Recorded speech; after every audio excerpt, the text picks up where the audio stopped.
Une journée dans la vie d'un paysan médiéval. Bienvenue dans un voyage dans le temps, où l'agitation du monde moderne disparaît, et où nous pénétrons dans une existence plus simple, mais bien plus dure. Imaginez une vie où chaque aube apportait avec elle du travail acharné, des ressources limitées, et un rythme régulier dicté par la nature elle-même. Dans cette vidéo, nous explorerons à quoi ressemblait la vie quotidienne des paysans qui vivaient dans l'Europe médiévale. Ce n'était ni glamour, ni facile, mais c'était leur réalité. Et tandis que vous écoutez, laissez les sons apaisants de ce monde ancien vous aider à vous détendre.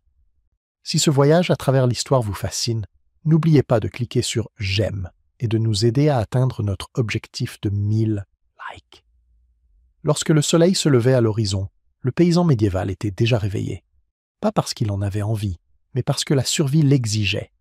Sa journée commençait tôt, bien avant que les coqs ne chantent, et que le monde semble prendre vie. La ferme était froide, sombre et exiguë, avec à peine une lumière filtrant à travers les petites fenêtres avec volets. L'odeur de la paille humide se mêlait à l'arôme terreux des bois environnants. Pour la plupart des paysans, l'idée de luxe était un rêve lointain. Il n'y avait ni lit douillet ni matin paresseux. La première tâche de la journée, nourrir les animaux. Vaches, poules, chèvres. Chaque animal devait être soigné, nourri et surveillé. Ce n'était pas un choix, c'était une nécessité. Sans les animaux, il n'y aurait ni lait, ni œufs, ni viande. Chaque créature jouait un rôle dans le fragile équilibre de la vie médiévale. Après avoir nourri les animaux, il était temps pour le petit déjeuner du paysan. Mais ne vous attendez pas à un repas copieux pour démarrer la journée.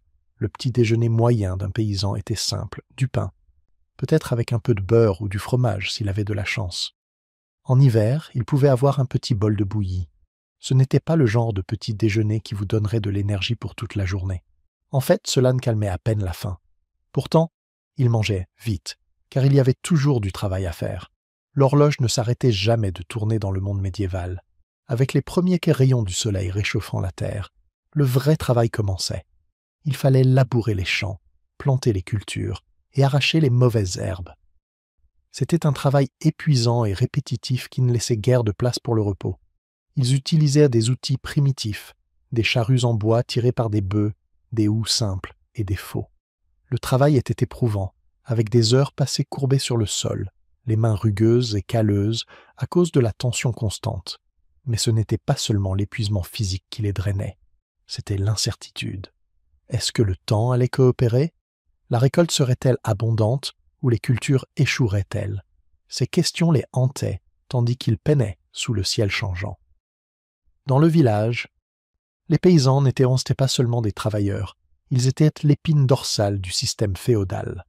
Leur travail faisait tourner l'économie locale. Tandis que les seigneurs et les chevaliers vivaient dans des châteaux, les paysans vivaient dans de petites chaumières aux toits de chaume. Les maisons étaient simples et froides, avec des sols en terre qui devenaient boueux lorsqu'il pleuvait. Les murs étaient souvent faits de clayonnage et de torchis, des bâtons de bois et de la boue, ce qui ne faisait pas grand-chose pour les protéger des intempéries. Mais c'était chez eux. À midi, le soleil était haut et le travail ne s'arrêtait pas. Il était temps de se reposer brièvement, peut-être de partager un repas simple avec la famille. Mais le repos était court. La journée n'était pas terminée et il y avait encore tant à faire. S'ils avaient tout le temps, certains se retrouvaient peut-être avec leurs voisins le soir pour échanger des nouvelles, échanger de la nourriture ou des outils, ou parler du service religieux qu'ils avaient suivi ce jour-là. Mais bientôt, le soleil se coucherait, et la journée se terminerait comme elle avait commencé, dans une fatigue silencieuse. La vie du paysan médiéval était un cycle constant de travail, avec peu de temps pour autre chose. Ils ne rêvaient pas de vacances ou de week-ends de repos. Pour eux, la survie passait avant tout. Et bien que cela puisse sembler une existence difficile, il y avait une certaine paix dans la routine, dans la certitude de leur monde. C'était dur, oui, mais c'était leur mode de vie. À mesure que la journée touche à sa fin, le paysan rentre chez lui, les pieds douloureux, le corps meurtri. Pourtant, il y a un sentiment d'accomplissement en sachant que, malgré les luttes, ils ont fait tourner le monde pour un jour de plus. Et lorsque la nuit tombe, ils se reposent pour se lever à nouveau avec l'aube. L'importance de la récolte, vie ou mort pour les villageois. Imaginez ceci, c'est le plein été et l'air est chargé d'anticipation. À travers les champs, hommes et femmes travaillent ensemble, coupant les tiges dorées de blé. Leurs visages sont marqués par la fatigue, mais ils savent que les semaines à venir décideront de leur sort. La récolte approche, et pour les villageois, ce n'est pas juste une saison, c'est la différence entre la vie et la mort. Pour les habitants des villages médiévaux, la récolte n'était pas simplement un événement annuel, c'était une question de survie. Toute leur année en dépendait.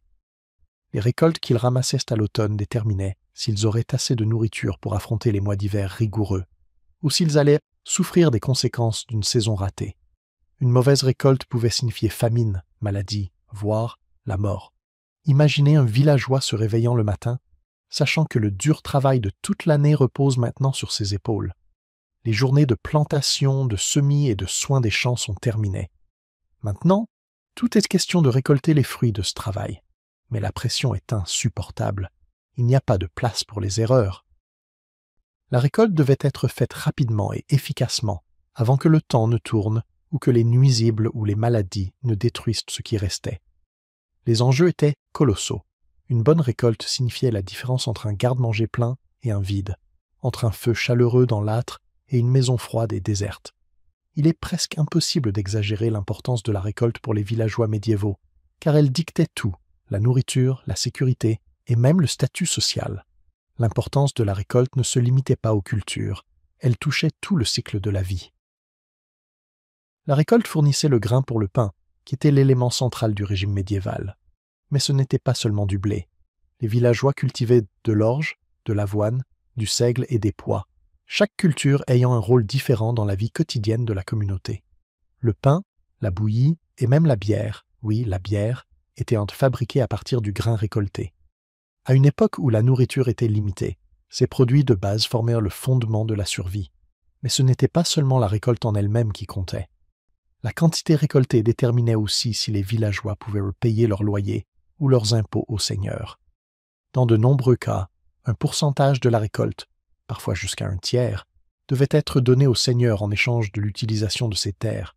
Cela signifiait qu'une mauvaise récolte ne signifiait pas seulement un manque de nourriture, cela signifiait le risque de sombrer dans la dette, de perdre la protection du seigneur, voire d'être chassé de la terre. Et puis il y avait la question du temps. Le monde médiéval était à la merci de la nature de manière inimaginable aujourd'hui. Un printemps long et humide pouvait détruire une récolte avant même qu'elle ait eu une chance de pousser. Une sécheresse pouvait dessécher les champs, les laissant stériles.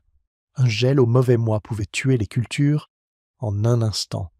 Les villageois n'avaient aucun contrôle sur ces forces, et leur survie entière dépendait de l'imprévisibilité du temps. La pression de la récolte n'était pas ressentie uniquement par les paysans qui travaillaient dans les champs. Elle affectait aussi la communauté dans son ensemble. La récolte était un moment de solidarité. Les voisins s'entraidaient, car le travail était trop lourd pour une seule famille. Il y avait un rythme à la saison des récoltes, un sentiment d'unité et une compréhension que la survie de chacun était interconnectée. La récolte était le ciment qui maintenait la communauté ensemble, mais elle était aussi le rappel que tout pouvait se désagréger aussi facilement. Bien sûr, la récolte n'était pas uniquement un travail ardu et angoissant. C'était aussi un moment de célébration. Si la récolte était bonne, les villageois festoyaient ensemble, rendant grâce pour l'abondance de la terre. La fête de la récolte était un moment de joie au milieu de la lutte, une courte pause avant le long hiver froid. Mais ces célébrations étaient toujours teintées de la connaissance qu'une mauvaise saison pourrait signifier un hiver difficile à venir, lorsque les derniers grains étaient rassemblés et que le soleil se couchait à l'horizon. Les villageois regardèrent leurs réserves et poussaient un profond soupir. Si la récolte avait été réussie, ils pouvaient souffler, sachant qu'ils avaient assez pour tenir jusqu'à la prochaine saison. Mais si la récolte avait échoué, il n'y avait pas de paix. L'hiver serait rude, les risques plus grands et l'avenir incertain. La récolte, donc, n'était pas juste une saison de travail, c'était le cœur battant de la vie médiévale. Elle déterminait qui vivait, qui mourait et qui prospérait. Pour ceux qui vivaient de la terre, la récolte n'était pas simplement une partie du cycle, c'était le cycle. Et lorsque la récolte était bonne, c'était un moment fugace, précieux, d'espoir dans un monde où la survie n'était jamais garantie. Le rôle des femmes dans le travail médiéval. Imaginez vivre à une époque où le but de votre vie était déterminé bien avant que vous ne preniez votre premier souffle. C'était la réalité pour la plupart des femmes au Moyen Âge, où les rôles sociaux étaient rigidement définis par le genre. Mais bien que le travail des femmes ne soit pas toujours célébré dans les livres d'histoire comme celui des hommes, la vérité est que les femmes au Moyen Âge étaient essentiels au bon fonctionnement de la société. Leur travail, bien que parfois invisible, était crucial dans tout, de la gestion du foyer familial à l'économie plus large. Ne commettez pas l'erreur de penser que les femmes au Moyen Âge étaient confinées à la maison avec peu à faire. Bien sûr, beaucoup de femmes passaient leur journée à gérer les tâches ménagères, mais leur contribution allait aussi bien au-delà de cela. En fait, les femmes travaillaient dans tous les domaines. Certains rôles étaient reconnus, tandis que d'autres restèrent cachés dans les ombres de l'histoire. Avant tout, les femmes étaient vitales dans la maison. Dans le monde paysan médiéval, le foyer était une petite économie à part entière. Les femmes cuisinaient, nettoyaient et entretenaient la maison, mais elles jouaient aussi un rôle clé dans le travail agricole. Tandis que les hommes travaillaient dans les champs, les femmes étaient souvent responsables de tâches comme la traite des vaches, la fabrication du beurre et l'entretien du jardin potager. Elles jouèrent également un rôle essentiel dans la conservation des aliments, garantissant que la famille ait de quoi manger pendant les rudes mois d'hiver, en préservant viande, légumes et fruits. Mais le travail des femmes ne s'arrêtait pas là. Elles étaient souvent responsables de la production de vêtements et de textiles. Filage de laine, tissage de tissus et couture de vêtements étaient des tâches essentielles dans un foyer médiéval, et ces compétences étaient transmises de mère en fille. En fait, le tissage était une compétence tellement importante que de nombreuses femmes travaillaient comme tisseuses professionnelles, créant des tissus pour le commerce et la vente. Ces femmes étaient une part cruciale de l'économie médiévale, contribuant à répondre à la demande croissante de textiles sur les marchés locaux et dans le commerce international. Pour les femmes des zones urbaines, les possibilités de travail étaient plus larges. Les villes bourdonnaient de marchands, d'artisans et de créateurs, et les femmes jouaient un rôle dans nombre de ces métiers. Elles travaillaient souvent aux côtés de leurs maris dans des entreprises familiales. Elles pouvaient être impliquées dans la boulangerie, la brasserie ou la vente de biens sur les marchés. Dans certains cas, les femmes dirigeaient même leurs propres magasins ou ateliers, notamment dans des métiers comme la fabrication de bière, la boulangerie ou la gestion des auberges. Ces femmes avaient un certain degré d'indépendance et de pouvoir économique, bien que limités par leur statut social. Bien que de nombreux rôles occupés par les femmes étaient centrés autour du foyer, il y avait aussi quelques exceptions notables. Les femmes des familles nobles ou royales avaient des responsabilités différentes et participèrent souvent à la gestion des domaines. Les dames du manoir étaient impliquées dans la supervision des travaux agricoles, la gestion du personnel domestique et la garantie que les terres de leur famille étaient productives et rentables. Les nobles étaient également responsables de l'organisation des festins, des célébrations et des événements qui étaient essentiels pour maintenir le statut social de leur famille. Mais le rôle le plus surprenant et souvent négligé que les femmes jouaient dans la société médiévale était leur implication dans le travail religieux. Beaucoup de femmes devenaient religieuses, entrant dans des couvents et des monastères où elles menaient une vie de prière et de dévotion. Si certaines voyaient cela comme une vocation religieuse, d'autres y trouvaient un lieu de liberté relative. Dans ces institutions, les femmes pouvaient se recevoir une éducation, diriger des écoles et même être à la tête de leur communauté. Les religieuses étaient responsables d'une grande partie du travail de copie de manuscrits et de la préservation des connaissances qui ont façonné une grande partie de la tradition intellectuelle occidentale. Les rôles des femmes, bien sûr, étaient largement influencés par la classe sociale. Tandis que les femmes nobles avaient davantage accès au pouvoir et aux opportunités, la grande majorité des femmes vivaient dans des conditions plus modestes.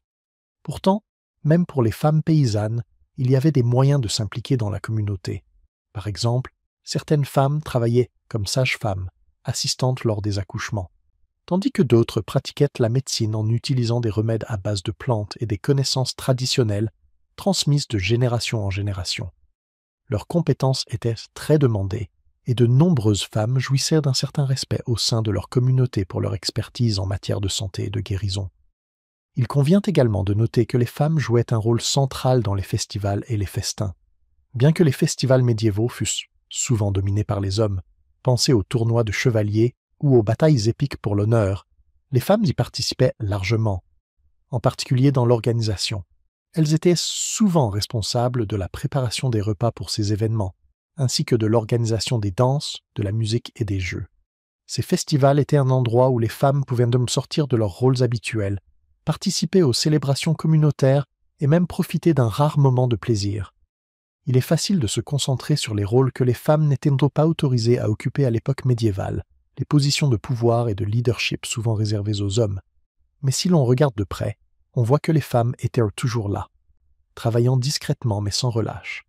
Que ce soit en gérant la ferme familiale, en créant de magnifiques textiles, en soignant les malades ou même en dirigeant la communauté religieuse, les femmes au Moyen Âge étaient l'épine dorsale de la société, même si leurs contributions sont souvent restées largement invisibles dans les livres d'histoire. Le monde médiéval pouvait être un endroit difficile pour les femmes, mais c'était aussi un monde où elles ont trouvé des moyens de s'épanouir, de contribuer et de soutenir leur famille et leur communauté de façon parfois subtile, mais toujours essentielle.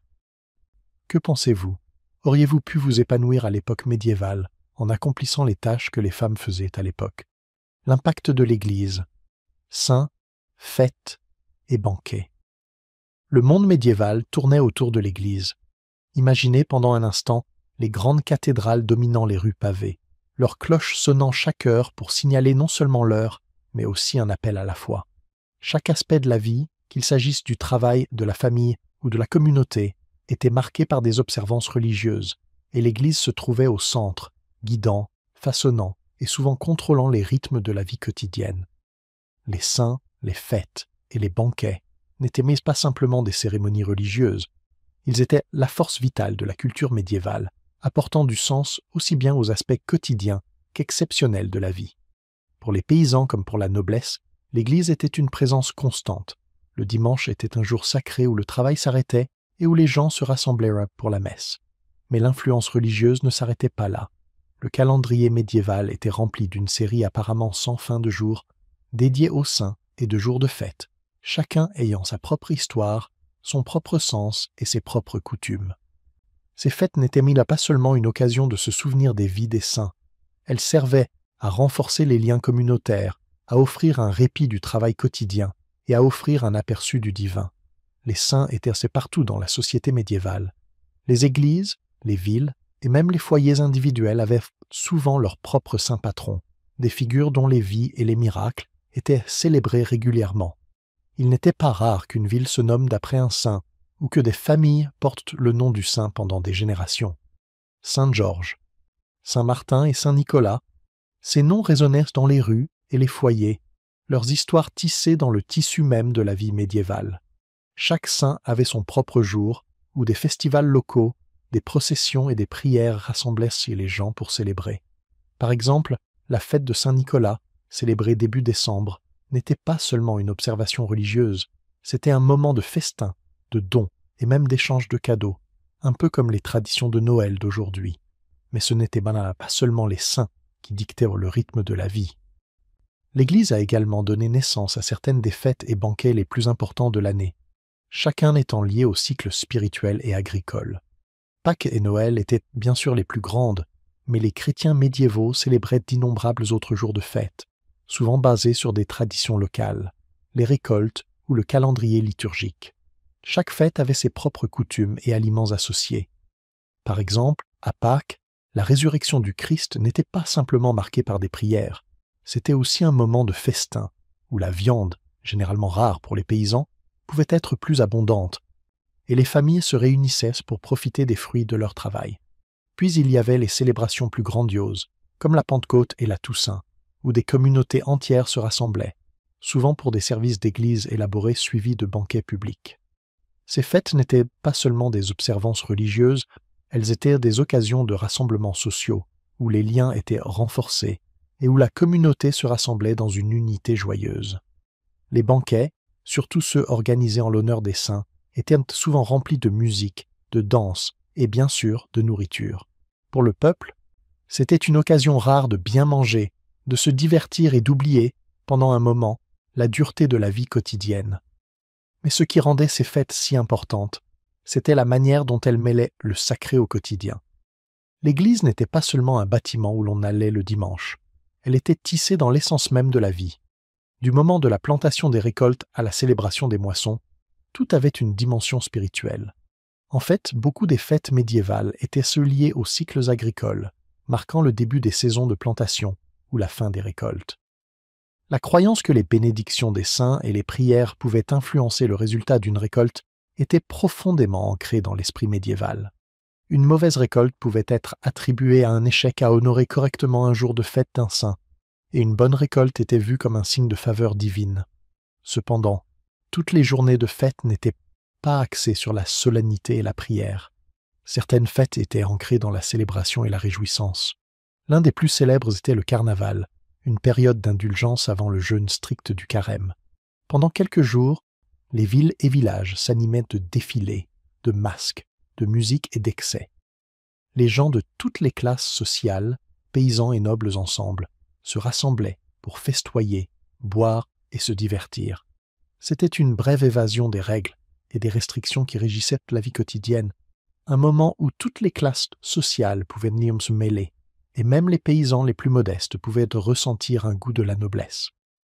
L'impact de l'Église sur la vie quotidienne n'était pas seulement une question de fête et de saints, c'était aussi un cadre à travers lequel chaque aspect de la vie était compris. L'idée d'une intervention divine, l'espoir d'une récompense céleste et la peur du péché étaient des fils constants tissés dans l'esprit médiéval. Ces croyances ont donné naissance à une structure morale et sociale unique, dans laquelle les enseignements de l'Église façonnaient non seulement les comportements personnels, mais aussi le fonctionnement de la communauté. En réfléchissant à l'influence profonde que l'Église a eue sur la vie médiévale, des saints dont les histoires définissaient les fêtes aux banquets qui réunissaient les communautés entières, nous voyons à quel point la religion et la vie quotidienne étaient étroitement liées. Mais tout comme l'Église a façonné la vie quotidienne, elle a aussi fait face à des défis. En avançant, nous examinerons comment la montée des marchés et du commerce a commencé à changer la manière dont les gens célébraient et interagissaient avec leur foi, modifiant ainsi l'équilibre du pouvoir et de l'influence dans la société médiévale. Mais pour l'instant, pensons aux célébrations, aux banquets et aux saints qui ont façonné ce monde riche et vibrant.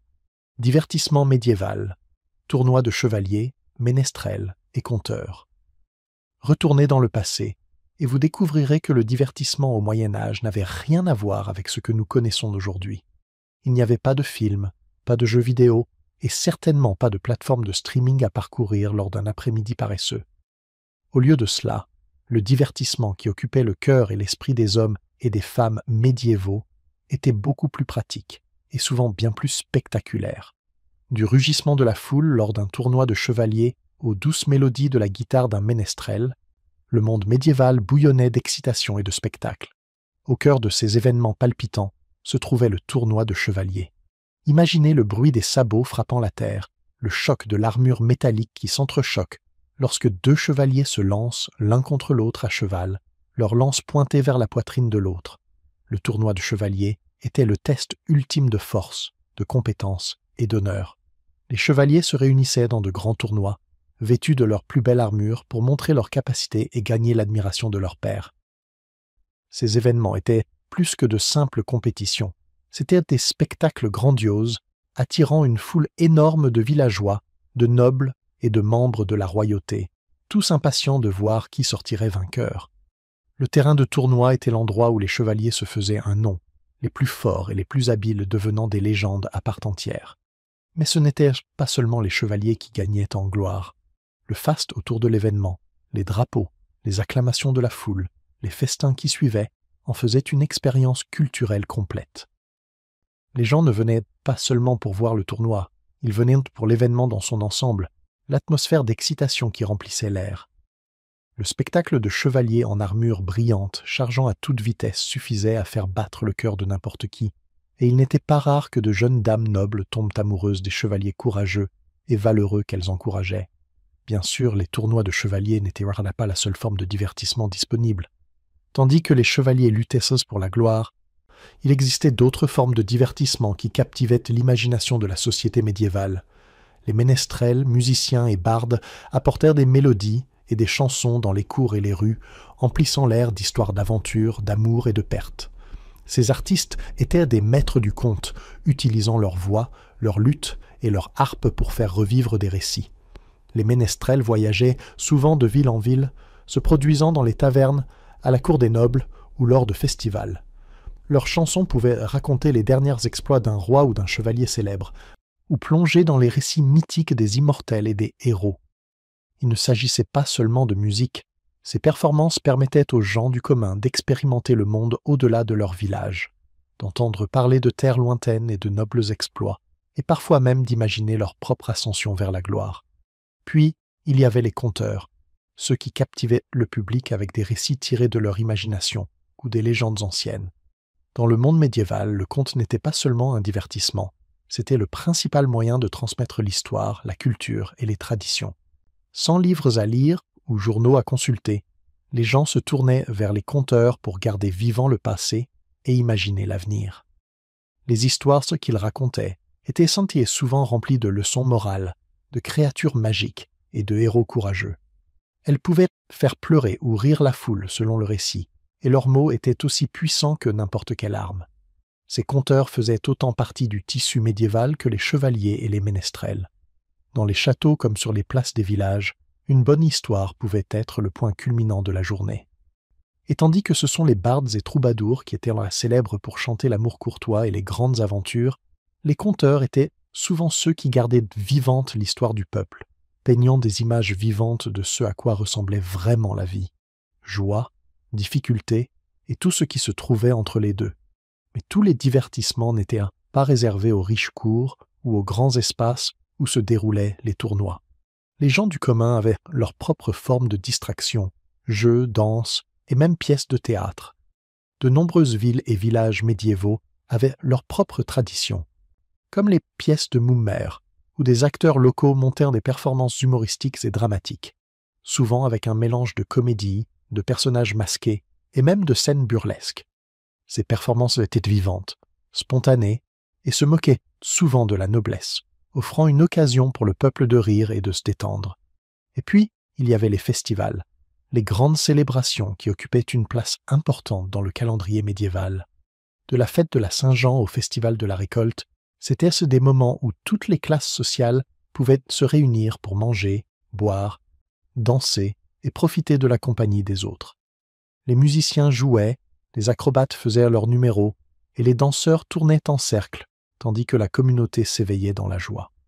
Ces moments étaient ceux où les difficultés de la vie quotidienne pouvaient être oubliées, ne serait-ce que pendant un moment, et la ville ou le village étaient unis dans la célébration. Dans un monde sans divertissement moderne, les tournois de chevaliers, les ménestrels, les conteurs et les festivals offraient une forme d'évasion, une chance d'être témoin de quelque chose au-delà de la routine quotidienne. Que vous soyez un chevalier luttant pour la gloire, un ménestrel racontant des histoires de faits héroïques ou un humble paysan profitant de la fête, le monde médiéval était rempli de moments d'excitation, d'émerveillement et d'humanité partagée. À la tombée de la nuit, lorsque la foule se dispersait, les échos des divertissements de la journée demeuraient dans les esprits de ceux qui les avaient vécus. Pour eux, ce n'était pas juste une distraction fugace, c'était une part intégrante de la vie, un rappel de la joie et de l'esprit qui pouvaient être trouvés même dans les moments les plus sombres. Seigneurs, serfs et le système féodal, les dynamiques de pouvoir dans la société médiévale. Le monde médiéval n'était pas seulement fait de châteaux et de chevaliers. Sous la surface, un système bien plus complexe était en place, régissant presque tous les aspects de la vie quotidienne. Le système féodal, avec sa structure rigide de pouvoir et de responsabilité, façonnait la vie de presque tous les habitants de l'Europe médiévale. Imaginez une vaste hiérarchie, s'étendant du roi jusqu'aux paysans travaillant la terre, un réseau de relations fondées sur la terre, la loyauté et le devoir. Ce n'était pas simplement un système de souverains et de soumis, c'était un équilibre délicat de pouvoir qui définissait la société médiévale. Au sommet de cette structure se trouvait le roi. Maintenant, bien qu'il puisse sembler que les rois détenaient tout le pouvoir, la réalité était bien plus complexe. Les rois comptaient souvent sur un réseau de seigneurs et de nobles pour les aider à gouverner leur royaume.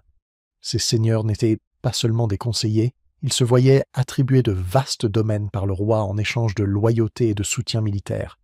Mais ces seigneurs ne régnaient pas en isolation. Leur pouvoir venait de la terre qu'ils contrôlaient, et ces terres étaient cultivées par des paysans, plus précisément des serfs, qui étaient liés à la terre qu'ils travaillaient. Ainsi, bien que le roi ait eu autorité, c'étaient ces seigneurs qui détenaient le pouvoir quotidien sur la vie de la majorité des gens. Entre eux les serfs, l'épine dorsale de l'économie médiévale. Ce sont ces gens qui travaillaient les champs, s'occupèrent des animaux et produisaient la nourriture et les biens qui sustentaient tout le monde.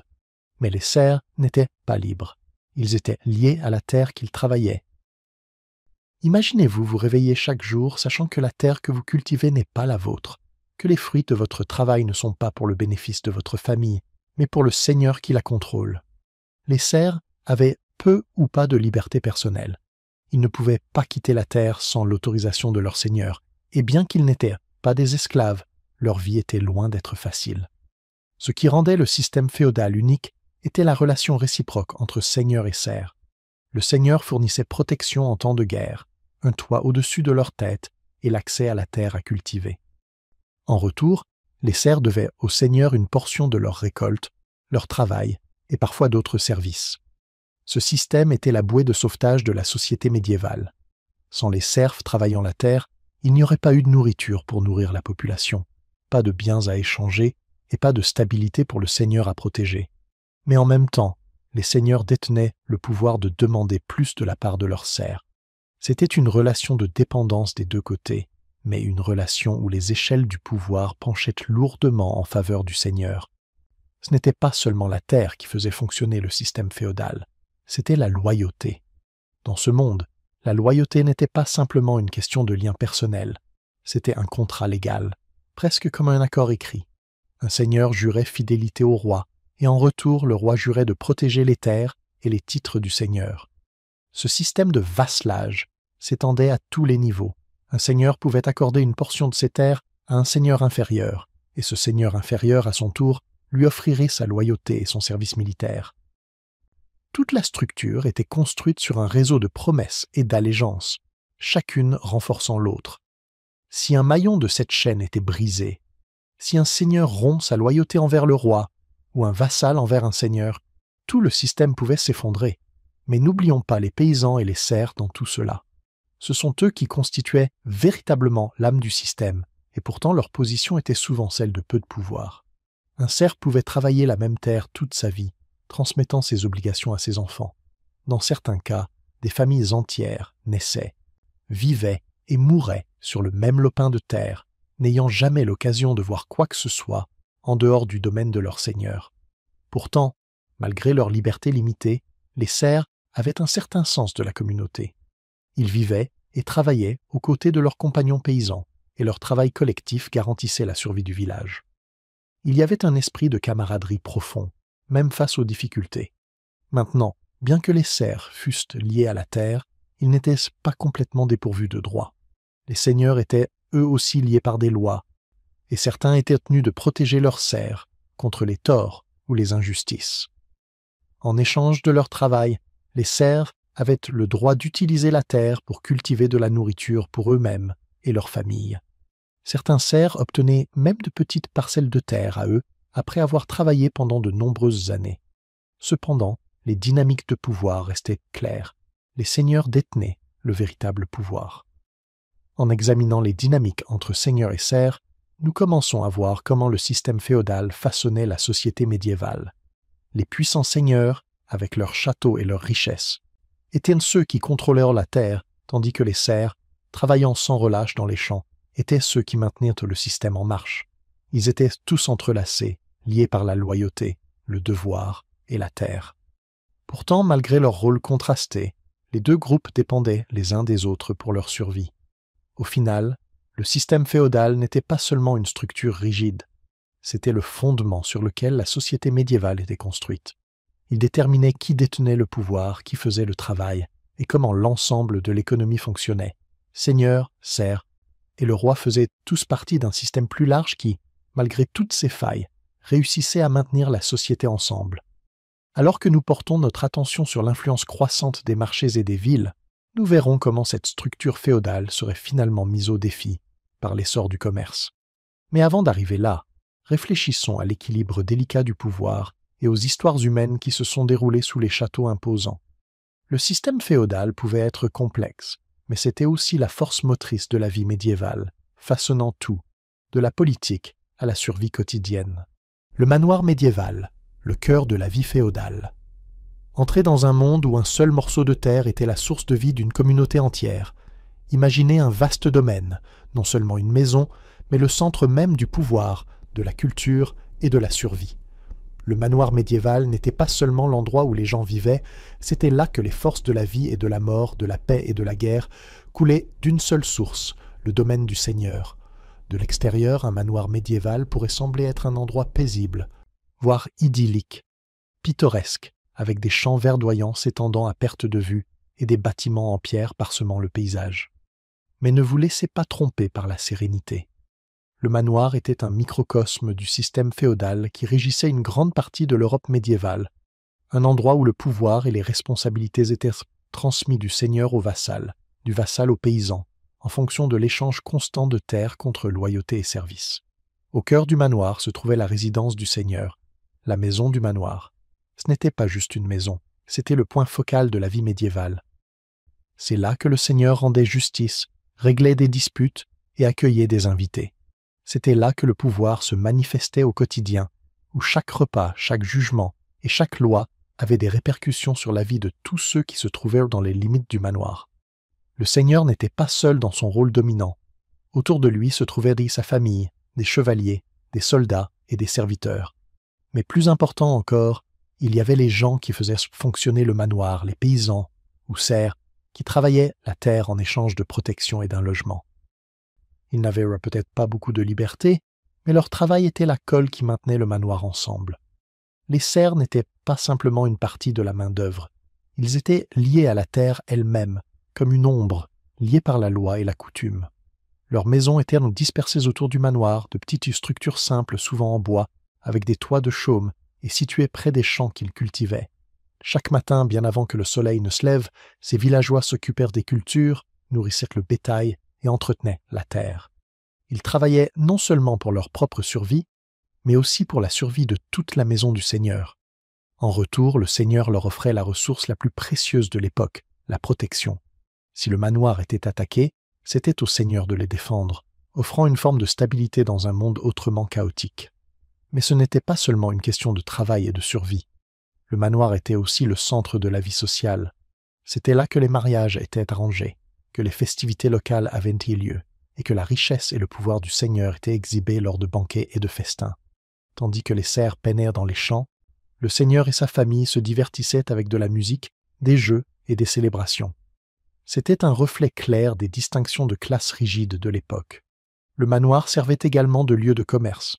Le Seigneur supervisait souvent les marchés, où les produits de la terre, grains, laine et autres produits essentiels, étaient échangés. Cela soutenait non seulement l'économie locale, mais permettait aussi au Seigneur de taxer les marchandises échangées, ce qui le rendait encore plus riche.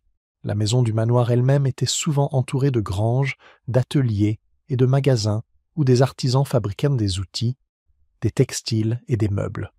Les guildes opérant au sein du manoir étaient essentielles pour créer les biens spécialisés qui faisaient tourner le domaine du Seigneur. Malgré la richesse et le confort qui entouraient souvent la maison du Seigneur, la vie au manoir était loin d'être facile.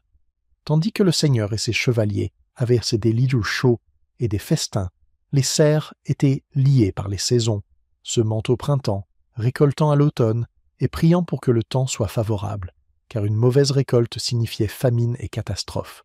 Leur vie était marquée par la lutte et le travail acharné, mais aussi par un profond sentiment de connexion à la terre qu'ils cultivaient. Le manoir était leur monde, et c'est là que chaque jour se déroulait comme le précédent, régi par le rythme des saisons et la volonté de leur Seigneur. En revenant dans le monde moderne, il est facile d'oublier la complexité de la vie au manoir médiéval. Mais le manoir était plus qu'un simple lieu. C'était le cœur qui maintenait le système médiéval en vie. C'était un endroit à la fois d'oppression et de protection, de travail dur et de loisirs, le tout sous un même toit. Les rythmes de la vie dans ces murs façonnaient le monde extérieur, créant la structure même qui définirait l'avenir de l'Europe féodale. Lorsque nous pensons à l'histoire, nous pensons souvent aux rois, aux batailles et aux grands événements. Mais le manoir médiéval nous rappelle qu'au cœur de tout cela, la vie était véritablement définie par la terre, l'épine dorsale d'une société entière. Et la prochaine fois que vous regarderez un champ ou un château, souvenez-vous que cette terre, ce sol même, servait autrefois de cœur pour tout un monde. La nourriture sur la table, ce que mangeaient les médiévaux. Vous êtes-vous déjà demandé à quoi ressemblait la nourriture sur une table médiévale ? Ce n'était pas que des festins et des banquets féodaux, c'est certain. En fait, ce que les gens mangeaient dépendait largement de l'endroit où ils vivaient et de qui ils étaient. Mais une chose est sûre, la nourriture au Moyen Âge était bien plus que de la simple subsistance. C'était un reflet du statut, de la survie et même de la spiritualité. Alors, plongeons dans ce qui composait un festin médiéval, ou, pour la plupart des gens, ce qui arrivait à peine sur la table. Tout d'abord, il faut savoir que ce que mangeaient la plupart des paysans ne remporterait aucun prix culinaire aujourd'hui. Le régime typique des paysans était simple, souvent fade, et principalement basé sur les céréales. Le pain, bien sûr, était un aliment de base. Mais on ne parle pas des pains artisanaux que l'on trouve aujourd'hui dans les boulangeries branchées. Le pain qu'ils mangeaient était brut, fait d'orge, de seigle ou d'avoine. En gros, les céréales qu'ils pouvaient cultiver. Les plus riches pouvaient apprécier du pain blanc, fait de blé, mais pour le peuple, ce sont les pains sombres et denses qui remplissaient leur ventre. Ce n'était pas la nourriture dont vous rêveriez, mais ça les faisait tenir jusqu'au soir. Mais le pain n'était pas la seule chose sur leur assiette. Les légumes, oui, les légumes, jouaient un rôle important dans l'alimentation médiévale. Des choses comme les pois, les haricots, les oignons, les poireaux et le chou étaient courants. Mais ne vous attendez pas à une salade vibrante. Ces légumes étaient souvent mijotés ou bouillis avec des céréales pour créer des plats copieux, bien que quelque peu inspirants. Et les fruits, eh bien, ils étaient plus un luxe pour les riches, mais si vous viviez à la campagne, des pommes, des baies, et parfois même des fruits séchés étaient de consommer quand ils étaient en saison. La viande, en revanche, était une histoire totalement différente. Si vous viviez dans une maison noble, la viande était l'élément central de vos repas. Imaginez un sanglier rôti, du gibier et un cygne. Oui, un cygne. Les riches festoyaient avec toutes sortes d'animaux exotiques, et des épices étaient souvent utilisées avec abondance pour rendre la viande plus savoureuse. Même si ce n'était pas un luxe quotidien pour la plupart des gens, la viande apparaissait tout de même lors des occasions spéciales, comme les jours fériés religieux ou les célébrations. Pour les paysans, cependant, la viande était un rare plaisir, souvent limité à un poulet ou un poisson, pêché dans la rivière ou le lac local. Le poisson, cependant, jouait un rôle intéressant dans le régime médiéval. D'une part, il était souvent considéré comme un aliment sacré, quelque chose qu'on mangeait pour observer les jours de jeûne religieux. L'Église avait des règles strictes concernant quand les gens pouvaient ou ne pouvaient pas manger de la viande, donc le poisson était la substitution idéale. La variété de poissons disponibles dépendait de la région. Certaines maisons médiévales possédaient même des étangs à poissons pour s'assurer d'avoir toujours une source fraîche. Le poisson salé, comme le harengue, était populaire car il pouvait être conservé pendant des mois, ce qui en faisait un aliment important pour les riches et les gens du peuple pendant les longs hivers. Le rôle des épices dans la cuisine médiévale ne peut pas non plus être ignoré. Pour les riches, des épices comme la cannelle, les clous de girofle et le safran étaient en précieuses, mais elles venaient avec un prix élevé. Elles n'étaient pas seulement utilisées pour rehausser les saveurs, elles servaient aussi de symbole de statut. Avoir des épices exotiques dans votre cuisine signifiait que vous aviez de la richesse et des connexions avec le reste du monde, et elles ne se contentaient pas d'assaisonner la viande.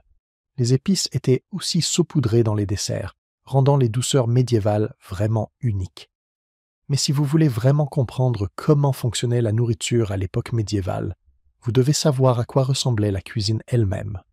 Pour les élites, la nourriture était préparée dans de vastes cuisines, dirigées par des cuisiniers qualifiés qui savaient gérer un grand festin. Pour les paysans, cependant, leur nourriture était souvent cuisinée sur un simple foyer ou cheminée. Ils n'avaient pas de précieux ustensiles de cuisine ou de four, donc la plupart de leurs aliments étaient bouillis ou rôtis sur une flamme ouverte. C'était basique, mais cela les gardait en vie. N'oublions pas non plus les boissons. La bière et le vin étaient assez courants, mais la bière était la boisson de choix pour la plupart des gens, y compris les enfants. La bière était fermentée avec de l'orge et était en réalité beaucoup plus sûre à boire que l'eau, qui pouvait facilement devenir contaminée. Pour les riches, le vin était préféré, surtout pour les cérémonies religieuses et les rassemblements sociaux. Mais pour beaucoup de gens médiévaux, la joie d'une bonne bière ou d'une hydromel suffisait à leur faire oublier les difficultés de la journée. La prochaine fois que vous penserez à la nourriture médiévale, rappelez-vous que ce n'était pas la même pour tout le monde. Les riches mangeaient, comme des rois, avec des viandes exotiques, des fruits et des vins fins, tandis que les paysans travaillaient dur pour remplir leur ventre de pain, de légumes et de tout petit animal qu'ils pouvaient chasser ou attraper. Et pourtant, pour tous, la nourriture n'était pas seulement une question de manger. C'était une question de survie, de statut et de culture. Il est facile d'imaginer des festins médiévaux remplis de viande riche et de délices épicées, mais la réalité pour la plupart était bien plus modeste. Mais même les repas les plus humbles jouaient un rôle dans le tissu de la société, et ils offraient certainement aux gens quelque chose à attendre avec impatience après une longue journée dans les champs. Qu'aimeriez-vous avoir sur votre menu médiéval? Le rôle du pain, la fondation du repas médiéval. Chaque bouchée de pain portait en elle des siècles de tradition, d'histoire et de vie elle-même. Imaginez l'odeur du pain frais qui flotte dans l'air, remplissant les petites maisons exiguës des paysans et des nobles. Dans le monde médiéval, le pain n'était pas seulement de la nourriture, c'était le centre de la table, le cœur du repas, le symbole de la survie. Sans lui, le régime médiéval se serait effondré, littéralement. Quand vous y pensez, le pain était bien plus qu'un simple accompagnement. C'était de la subsistance, de la monnaie et un rituel quotidien. Du matin au soir, les paysans travaillaient et le pain qu'ils mangeaient était ce qui leur donnait la force de continuer pendant les longues heures dans les champs. Pour les riches, il était l'élément central de chaque repas, souvent servi avec de somptueuses assiettes de fromage, de viande et de vin. Aucun repas n'était complet sans lui, et quel que soit le statut social, le pain était une partie fondamentale de la vie au Moyen Âge. Mais qu'est-ce qui rendait le pain si essentiel? Pour les paysans, c'était le pilier de leur alimentation. Fabriqué principalement à partir de seigle, d'orge et parfois de blé, leur pain était dense, foncé et souvent plus grossier que ceux des classes nobles. Le pain n'était pas seulement une forme de subsistance, c'était un outil de survie. Un repas pouvait consister en une tranche épaisse de pain trempé dans du potage, une soupe aqueuse faite de céréales, de légumes et des restes que l'on pouvait trouver. Mais cette simple miche de pain leur permettait de tenir pendant des heures de travail épuisant. C'était l'élément central de leur nutrition, et sans lui, leurs chances de survie auraient été minces. Même les nobles, avec leurs festins grandioses, avaient le pain comme élément central. Contrairement au pain grossier des paysans, le pain servi sur les tables des rois et des seigneurs était fin, doux et blanc, fait avec le blé le plus raffiné. Il symbolisait leur richesse et leur statut, une marque de leur capacité à se permettre le meilleur. Mais peu importe à quel point le repas était somptueux, le pain restait la star. En fait, plus vous étiez riche, plus vous consommiez de pain. Parfois, le pain était même utilisé comme assiette, avec des sauces riches et des viandes versées dessus, permettant au pain d'absorber les jus savoureux. Il était considéré à la fois comme de la nourriture et comme un ustensile. Les boulangers étaient inscrits parmi les travailleurs les plus respectés des villes et villages médiévaux.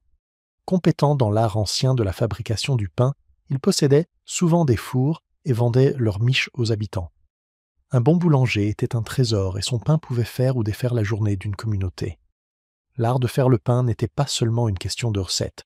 Il s'agissait de comprendre le climat local, le type de grains disponibles et la science subtile de la fermentation.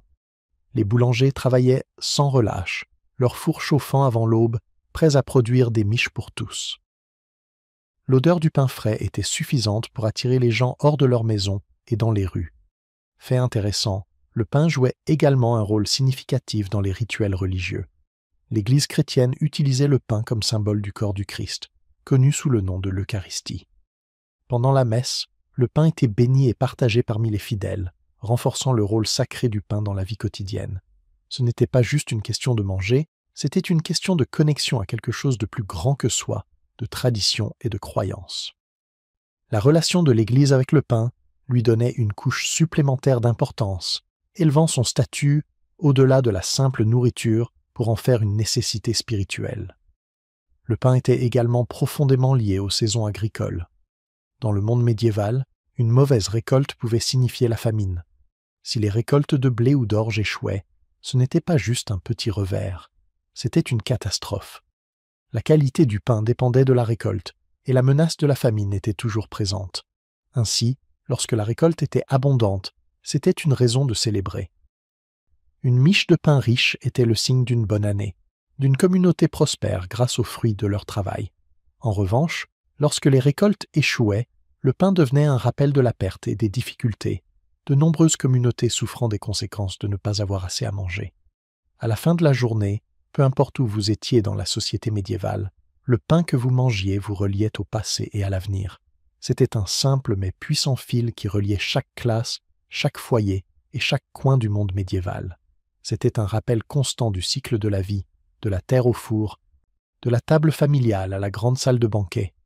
Le pain était là pour tout relier, En quittant derrière nous la miche modeste, nous plongerons plus profondément dans le rôle des festins et de la viande dans la société médiévale. Bien que le pain ait été la fondation, il y avait d'autres aliments riches et extravagants réservés aux privilégiés. Mais avant de nous adonner à ces luxes, pensons au pain qui remplissait autrefois chaque table, comment il rassemblait les gens, des paysans aux rois, et les unissait, bouchée par bouchée. Et maintenant, faisons un pas dans le monde des festins médiévaux, et voyons ce à quoi ressemblait la vie pour ceux qui pouvaient se permettre plus que du pain. La viande pour l'élite, festoyée comme un seigneur. Imaginez entrer dans la grande salle d'un château médiéval, la lumière vacillante du foyer projetant des ombres sur les murs en pierre. L'air est riche de l'odeur des viandes rôties, du vin et de l'arôme sucré des tartes épicées. À la tête de la longue table en bois, un seigneur ou une dame est assis, entouré de leurs chevaliers les plus fidèles et d'invités de haute naissance. Aujourd'hui n'est pas un repas ordinaire, c'est un festin, et c'est bien différent de ce qu'un simple paysan pourrait jamais vivre. Au Moyen Âge, plus on était riche, plus les repas étaient extravagants. Le banquet d'un seigneur n'était pas seulement une occasion de manger, c'était une déclaration. C'était un moyen d'afficher son pouvoir, sa richesse et son statut, tout en s'adonnant aux mets les plus fins que l'argent pouvait acheter. Pour l'élite, la table à manger était un lieu où l'apparence comptait presque autant que la nourriture elle-même. Le plat central de tout festin, la viande. Pour les riches, la viande n'était pas seulement une partie du repas, c'était le repas. On pouvait s'attendre à des plats comme du sanglier rôti, du venaison, des gibiers, et parfois même des mets plus exotiques comme du paon ou du cygne. Et ces plats n'étaient pas simplement assemblés à la va-vite, chaque plat était un spectacle. Cuisiner de la viande au Moyen Âge était un art. Des broches étaient utilisées pour les grosses pièces, comme des cochons entiers, tandis que les oiseaux étaient farcis d'herbes et d'épices, puis rôtis à la perfection. Pour les riches, plus le plat était exotique et élaboré, mieux c'était. Les épices, qui étaient rares et chères, étaient généreusement saupoudrées sur les viandes, de la cannelle, des clous de girofle, du safran et du gingembre, pour rehausser la saveur et démontrer la richesse de l'hôte. Mais ce n'était pas seulement la viande elle-même qui comptait. La manière dont elle était servie était tout aussi importante. La viande était souvent présentée de manière ostentatoire. Un sanglier pouvait avoir une pomme dans la bouche, un paon serait servi avec ses plumes encore attachées, et parfois, un agneau rôti entier était apporté à la table avec sa tête encore intacte, un symbole de luxe et d'indulgence. Ces présentations n'étaient pas là simplement pour manger. Elles avaient pour but d'impressionner, de faire en sorte que tout le monde à la table se sente participant à quelque chose de spécial. Et pendant que l'élite festoyait, qu'en était-il du reste de la population? Les paysans étaient chanceux s'ils voyèrent de la viande. Pour la majorité de la société médiévale, la viande était réservée aux riches, avec de rares exceptions pour les grandes occasions. Pour la plupart, un régime fait de pain, de bouillie et de légumes était tout ce à quoi ils pouvaient s'attendre, la viande n'apparaissant que lors des grandes fêtes organisées par le seigneur. Mais même dans ces cas-là, elle était souvent bien loin des festins somptueux qui ornèrent la table du seigneur. L'écart entre les repas de l'élite et ceux du peuple rappelle de manière frappante le fossé social qui définissait la vie médiévale. Mais les festins somptueux n'étaient pas seulement pour manger, ils étaient des événements sociaux. Ces repas offraient à l'élite l'opportunité d'afficher leur pouvoir et leur richesse, tant à leurs alliés qu'à leurs rivaux. La capacité du Seigneur à offrir un tel festin était une démonstration de sa force et de sa prospérité. Et plus on pouvait inviter d'invités, plus on semblait influent. C'était un moment de politique, d'alliance et même de rencontre. Pendant ces festins, des accords étaient conclus, des mariages arrangés et des rancunes réglées. Souvent, tout cela autour de la même table où la viande était découpée et les gobelets remplis. Bien sûr, aucun festin n'était complet sans vin. Pour les riches, il coulait à flot, parfois dilué avec des épices ou du miel, parfois accompagné de mets riches et carnés. Le vin servi lors de ces banquets était souvent importé de terres lointaines, un autre moyen pour le seigneur de faire étalage de son opulence. Et plus la qualité du vin était élevée, plus elle reflétait le statut de l'hôte.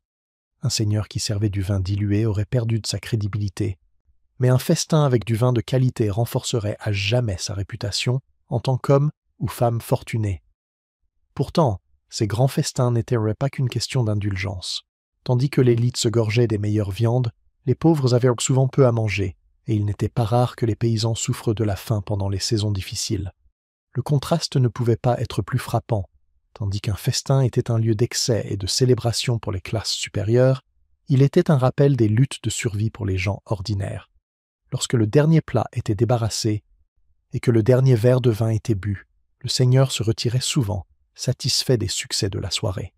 Mais pour ceux qui étaient présents, le souvenir de telles démonstrations somptueuses persistait, renforçant leur perception de ceux qui détenaient véritablement le pouvoir dans la société médiévale. La viande pour l'élite n'était pas seulement un repas, c'était un symbole de statut, de richesse et d'autorité.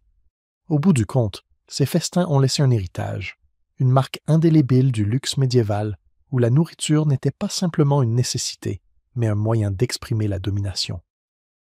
La prochaine fois que vous vous asseyez pour un repas, prenez un moment pour penser à quel point la nourriture, qu'elle soit humble ou extravagante, a toujours été bien plus qu'une simple nécessité.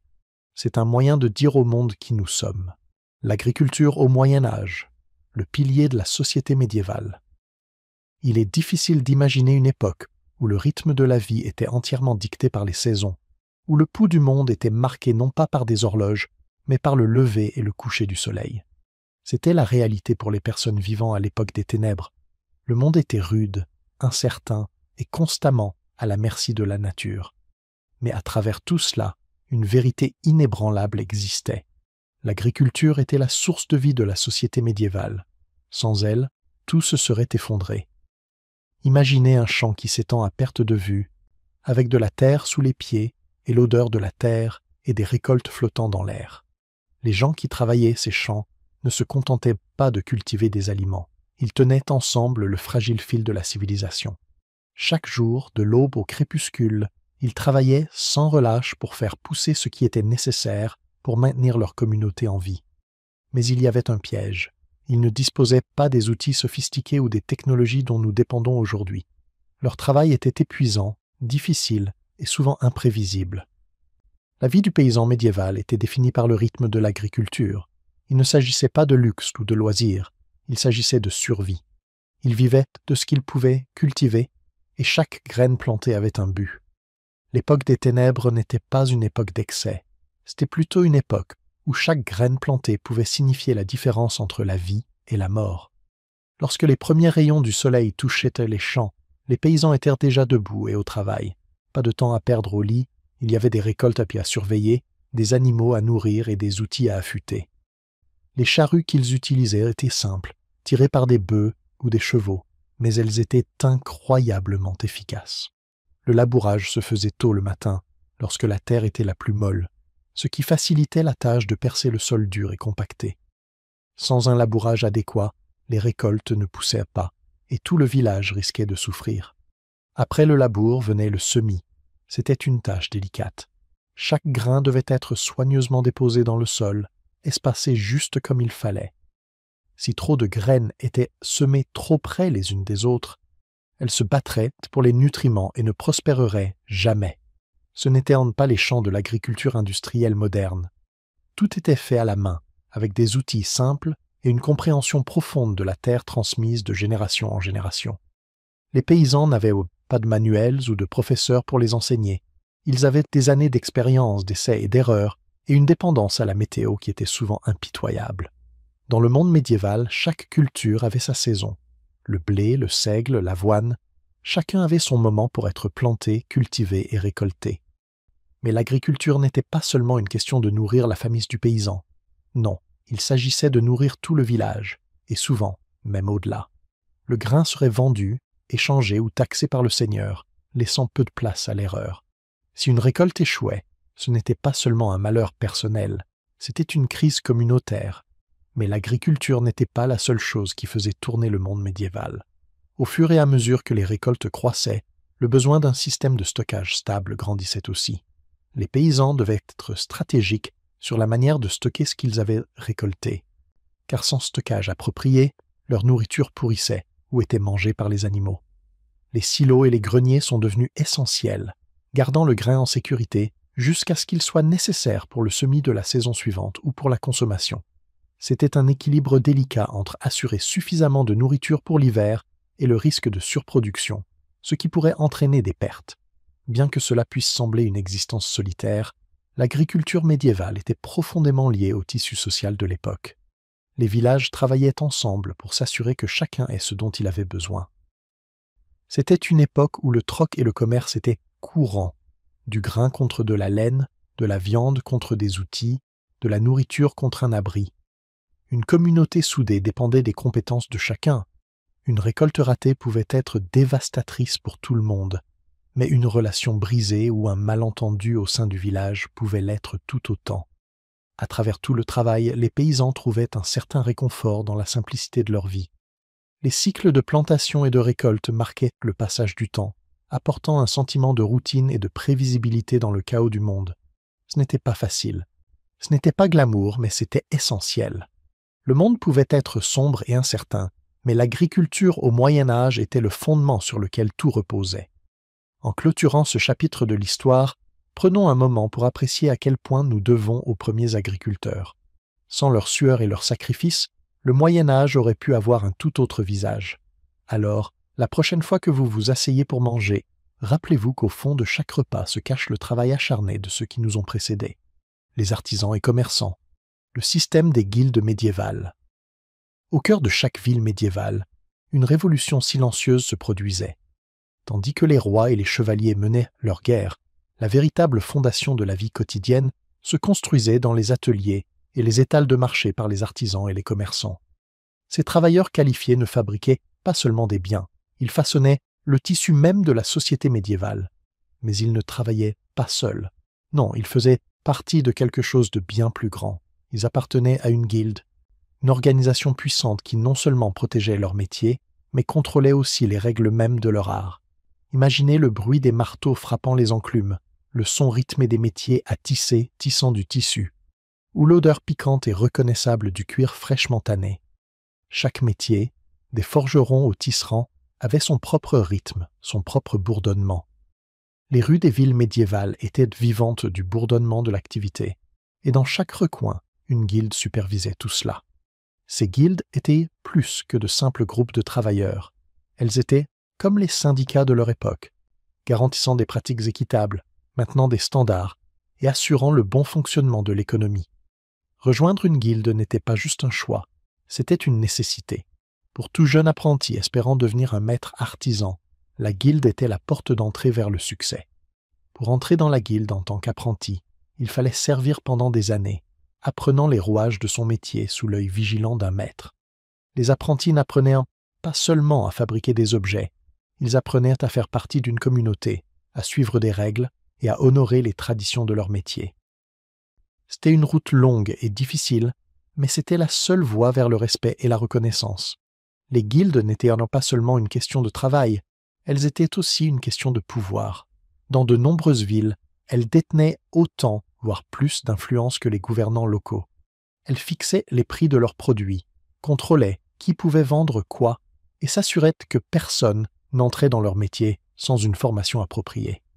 Cela signifiait que seuls ceux qui avaient traversé le processus rigoureux de l'apprentissage et avaient respecté les normes strictes de la guilde pouvaient exercer leur métier. Ainsi, si vous vouliez devenir cordonnier, boulanger ou même barbier, vous deviez d'abord prouver vos compétences. Le système des guildes n'était pas seulement une protection pour les travailleurs, il était aussi une question de communauté. Ces organisations étaient ainsi devenues le tissu social de la société médiévale. Les membres des guildes étaient tenus de s'entraider, que ce soit en offrant un soutien financier pendant les périodes de maladie, en organisant des événements sociaux ou en apportant de l'aide lors de crises familiales. Imaginez un groupe de travailleurs qualifiés, tous unis par leur métier et un sens du devoir partagé, se rassemblant pour un grand festin ou une célébration religieuse. Ces moments créèrent des communautés soudées, où la confiance et la solidarité étaient les bases du succès. Mais ce n'était pas uniquement une question de coopération. Les guildes étaient souvent férocement compétitives, chacune cherchant à maintenir sa dominance sur le marché. Dans les grandes villes, vous pouviez trouver des guildes dédiées au même métier, chacune se battant pour avoir le droit de fixer le prix ou les normes de qualité. Et n'oublions pas la lutte constante entre les guildes et les gouvernants locaux, qui voulaient rendre souvent leur part du gâteau. La ville médiévale n'était pas simplement un lieu de production, c'était une sorte de champ de bataille, avec des guildes se battant pour l'influence et le contrôle. L'un des aspects les plus fascinants des guildes médiévales était leur rôle dans la vie religieuse et civique. De nombreuses guildes étaient associées à des saints particuliers, et leurs membres honoraient ces saints par des festins et des festivals spéciaux. Ces événements n'étaient pas seulement des moments de culte, ils étaient aussi une manière de célébrer l'artisanat qui soutenait la communauté. Par exemple, la guilde des forgerons pourrait organiser un festin en l'honneur de saint Éloi, leur saint patron. Mais ces rassemblements étaient bien plus que des observances religieuses. C'étaient des célébrations du travail lui-même, du savoir-faire et de la fierté qui en découlait. Pensez aux artisans célèbres qui ont grimpé dans les rangs de leur guilde, les forgerons qui forgeaient des épées pour les rois, les tailleurs de pierre qui concevaient des cathédrales, les tailleurs qui fabriquaient des vêtements pour les riches. Ce sont ces gens qui, bien que moins célèbres que les rois ou les chevaliers, ont joué un rôle essentiel dans la formation du monde médiéval. Leur savoir-faire ne consistait pas seulement à fabriquer des objets, c'était de l'art. Il s'agissait d'élever la vie quotidienne en quelque chose de beau, fonctionnel et durable. Les outils qu'ils fabriquaient n'étaient pas seulement des instruments, ils étaient des symboles de l'ingéniosité humaine, de la création de quelque chose à partir de rien. Mais le système des guildes n'était pas sans défaut. Bien qu'il protégeait les travailleurs, il rendait aussi extrêmement difficile pour les étrangers d'y entrer. Si vous étiez né à l'extérieur d'une ville de guilde, ou si vous veniez d'une famille pauvre, vos chances de rejoindre une guilde étaient quasi nulles. Cela créait un système de classe rigide au sein des métiers, où ceux nés dans la richesse et le statut avaient un chemin beaucoup plus facile vers le succès. D'une certaine manière, le système des guildes reflétait le système féodal dans sa stratification sociale, où les riches avaient plus d'opportunités que les pauvres. En prenant du recul, il est clair que le système des guildes médiévales était l'un des éléments essentiels de l'économie médiévale. Il reliait les travailleurs à leur communauté, assurait une production de haute qualité et offrait une plateforme d'interaction sociale et de soutien mutuel.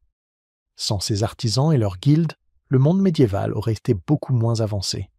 Maintenant, en nous tournant vers les villes médiévales, où ces guildes prospéraient et où l'effervescence du commerce remplissait l'air, nous verrons comment le marché n'était pas seulement un lieu d'achat et de vente, mais un centre social et culturel. Mais avant d'explorer cela, prenez un instant pour réfléchir à l'immense habileté et à l'engagement nécessaire pour maîtriser un métier. Impressionnant, n'est-ce pas? Le système des guildes médiévales était peut-être complexe, mais il reposait sur une fondation d'artisanat, de dévouement et de l'esprit persistant des artisans. La vie dans une ville médiévale, un centre bourdonnant d'activité. Imaginez ceci, le soleil a peine apparu à l'horizon, mais les rues d'une ville médiévale sont déjà vivantes de mouvement. L'air est rempli du bruit des métaux qui s'entrechoquent, des cris des marchands qui vendent leurs marchandises, et des bavardages des habitants qui vaquent à leurs occupations quotidiennes. La ville, bien que petite selon les standards actuels, est le cœur de la campagne environnante, un lieu où les gens se retrouvent, travaillent et vivent selon un rythme qui n'a que peu changé au fil des générations. La vie dans une ville médiévale n'était en aucun cas silencieuse. Tandis que la campagne offrait peut-être de la paix et des moments d'isolement, la ville était une ruche d'activité. Les rues étaient souvent étroites et sinueuses, bordées de maisons en bois simple, où les familles vivaient dans des espaces exigus au-dessus de leurs ateliers ou de leurs commerces. L'odeur du pain fraîchement cuit, de la viande rôtie et de la peau parfois non lavée se mêlait dans l'air bourdonnant, créant une atmosphère résolument médiévale. Au centre de tout cela se trouvait le marché, une place vivante et ouverte, où les biens venus de près ou de loin étaient échangés chaque jour. Ici, des marchands de toute l'Europe se rassemblaient, installant leurs étals et leurs tentes pour exposer leurs marchandises. De la soie et des épices aux laines et aux fers forgés, il y avait toujours quelque chose pour attirer l'œil. Le marché n'était pas seulement un endroit pour acheter et vendre, c'était aussi un lieu de rencontre, de discussion et d'échange de nouvelles. Pour un habitant de la ville médiévale, le marché était autant un endroit pour socialiser que pour commercer. Mais le cœur de la ville n'était pas seulement son marché, c'était ses habitants. Les citadins venaient eux sous toutes sortes de formes et de tailles, artisans, commerçants, boulangers, forgerons, et même quelques nobles qui possédèrent une terre ou un magasin. Le travail était constant dans leur vie, et la plupart des gens passaient eux leur journée à se battre pour gagner leur vie. Pour ceux qui ne possédaient pas de magasin, ni ne pratiquaient un métier, la vie était plus difficile. Les serviteurs, les ouvriers et les marchands ambulants travaillaient dur pour joindre les deux bouts, comptant souvent sur la gentillesse ou les besoins des habitants plus prospères. Chaque matin, le bruit des marteaux résonnait depuis la forge du forgeron. Le cliquetis rythmique du métal façonné en outils, fer à cheval et armes était un rappel constant que la ville médiévale était un lieu d'industrie. Les forgerons n'étaient pas les seuls artisans qualifiés de la ville. Les tisserands, les menuisiers et les potiers jouaient tous leur rôle pour faire fonctionner la ville. Ces artisans travaillaient souvent au sein de guildes, des organisations qui contrôlaient la qualité et le prix des produits, et agissaient comme un système de soutien pour leurs membres. Les guildes jouaient un rôle puissant dans la régulation du commerce, et pour beaucoup, être accepté dans une guilde était un signe de réussite. Si vous marchiez plus loin, vous arriveriez à la boulangerie, où l'odeur du pain fraîchement cuit emplirait l'air. Le pain était un aliment de base dans l'alimentation médiévale, et une bonne miche pouvait faire ou défaire une journée pour les gens ordinaires. Ce n'était pas seulement le pain en soi, c'était aussi un endroit où les gens pouvaient se partager des potins et des nouvelles, et parfois troquer pour une miche fraîche si leurs finances étaient serrées. Mais ce n'était pas que du travail dans une ville médiévale. Bien que la routine quotidienne puisse être difficile, il y avait toujours quelque chose à attendre avec impatience. Du tavernier local où les gens pouvaient boire de la bière et chanter des chansons, à la place du village où des festivals et des foires rassemblaient les gens pour célébrer. La vie dans une ville médiévale avait aussi son lot de joie. Les festivals de la ville étaient souvent centrés sur les fêtes religieuses, les saisons des récoltes ou les jours de scènes locaux, et comprenaient de la danse, des jeux et de la musique. Et n'oublions pas les églises et cathédrales qui dominaient chaque ville médiévale. Ces structures religieuses n'étaient pas seulement des lieux de culte, elles étaient aussi le centre de la vie urbaine. La cloche de l'église sonnait pour signaler l'heure de la messe, et des gens de tous horizons se rassemblèrent dans le cimetière pour rendre hommage et participer à des prières collectives. L'église était une source majeure de soutien spirituel et social, offrant un sentiment d'unité et d'ordre dans un monde autrement chaotique.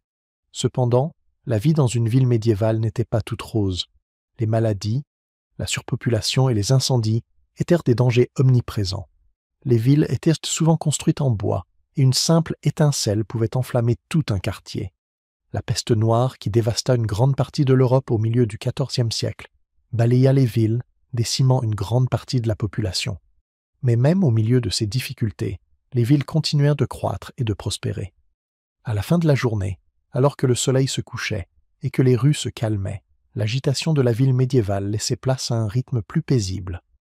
Mais le cœur de la ville reprendrait son battement le lendemain matin, lorsque ses habitants reviendraient au travail, créant et vivant leur vie dans l'énergie toujours présente de la société médiévale. Ainsi, la vie dans une ville médiévale ressemblait beaucoup à ce qu'elle est aujourd'hui, un mélange de travail acharné, de joie, de communauté et de lutte. Cela peut avoir eu lieu il y a des siècles, mais les sons, les odeurs et l'esprit de ces villes résonnent encore dans la manière dont nous vivons et travaillons aujourd'hui. La cuisine médiévale, un espace de survie et de célébration. Entrez dans le cœur d'une maison médiévale, où la chaleur, la fumée et l'odeur des repas fraîchement préparés emplissaient l'air. La cuisine médiévale n'était pas seulement un endroit pour cuisiner, c'était là où la vie se passait. C'était le fil conducteur d'un foyer où la survie était assurée et où naissaient les célébrations. Si les murs pouvaient parler, ces cuisines raconteraient des histoires d'activités effervescentes, de débuts modestes et de festins somptueux dignes de rois. Mais toutes les cuisines n'étaient pas égales, et dans le monde médiéval, ce qui se passait derrière ces portes dépendait largement de qui vous étiez. Les cuisines de la noblesse étaient grandioses, logées dans de grands bâtiments en pierre avec de grandes cheminées. Imaginez un foyer si vaste qu'il pourrait rôtir un cochon entier. C'étaient des endroits de grandeur, mais le cœur de la cuisine ne se limitait pas au luxe. C'était une question de survie. La richesse de la noblesse dépendait de sa capacité à nourrir ses invités et sa famille, et cela nécessitait de véritables compétences culinaires. Ces cuisines étaient remplies de grands chaudrons, de broches et de fours, et bien sûr d'une équipe de cuisiniers, de marmitons et de domestiques travaillant sans relâche pour préparer les repas élaborés qui orneraient plus tard les longues tables en chêne massif. Mais revenons un instant. Que dire de la cuisine humble du paysan médiéval? Bien que ce ne fût pas un lieu de grand festin, il était tout aussi important. Pour les paysans, la cuisine était souvent une petite pièce sombre avec un feu bas au centre et quelques outils simples, des cuillères en bois, des pots en terre cuite, et peut-être un petit poêle en fer s'ils avaient de la chance.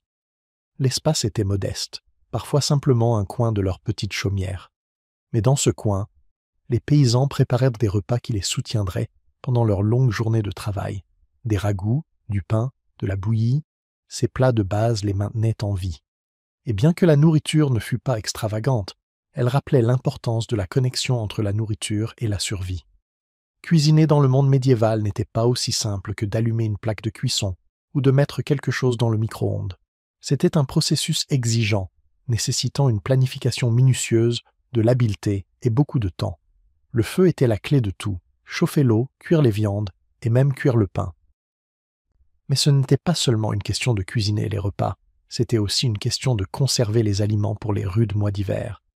Les cuisines médiévales avaient scindé souvent des caves, des chambres froides ou des étagères où les viandes, fruits et légumes conservés étaient stockés pour garantir que de la nourriture serait disponible lorsque les réserves fraîches venaient à manquer. Ce qui est fascinant, c'est que la nourriture dans la cuisine médiévale racontait des histoires de classe et de culture. Les repas préparés dans une cuisine noble étaient incroyablement élaborés. Imaginez des viandes rôties, des sauces riches, des épices exotiques et même des fruits venus de pays lointains. Ce n'était pas juste une question de saveur, c'était une manière d'afficher la richesse et le statut. Un banquet pouvait comporter plusieurs plats, avec des mets à base de viande et de poissons qui étaient hors de portée pour le peuple. Lors de ces festins, la cuisine devenait un lieu d'excès, une scène pour l'affichage de la richesse. Mais même au milieu d'un festin, l'essence du repas médiéval demeurait, la survie. Ces repas étaient toujours destinés à nourrir le corps, malgré leur apparence somptueuse. La cuisine médiévale servait également d'espace pour la célébration. Les festins et les fêtes marquèrent le calendrier religieux et saisonnier, et ces événements étaient autant une occasion de socialiser que de se nourrir. Imaginez l'excitation d'un grand festin après une récolte réussie, ou le joyeux chaos d'une célébration de Noël, où les tables ployaient sous le poids des viandes, des tourtes et des gâteaux. La cuisine devenait un lieu de joie, où la nourriture n'était pas seulement un carburant, elle était une expression de la communauté, du partage et de la gratitude. Et quelle meilleure façon de célébrer que de manger des plats qui avaient été préparés avec soin pendant des heures, voire des jours. Ces événements n'étaient pas seulement une question d'indulgence, ils marquèrent les moments importants de la vie. Même les repas les plus simples portaient une certaine fierté dans les cuisines médiévales. Le pain, la pierre angulaire de presque tous les régimes médiévaux, était le fruit d'un travail minutieux. La farine devait être moulue, la pâte pétrie et le pain cuit juste comme il faut pour garantir qu'il sustenterait la famille. Et il y avait de la fierté dans l'acte de faire ce pain. Après tout, chaque repas préparé dans la cuisine n'était pas simplement de la nourriture, c'était un témoignage du travail acharné, de la débrouillardise et de la créativité des personnes qui l'avaient préparé.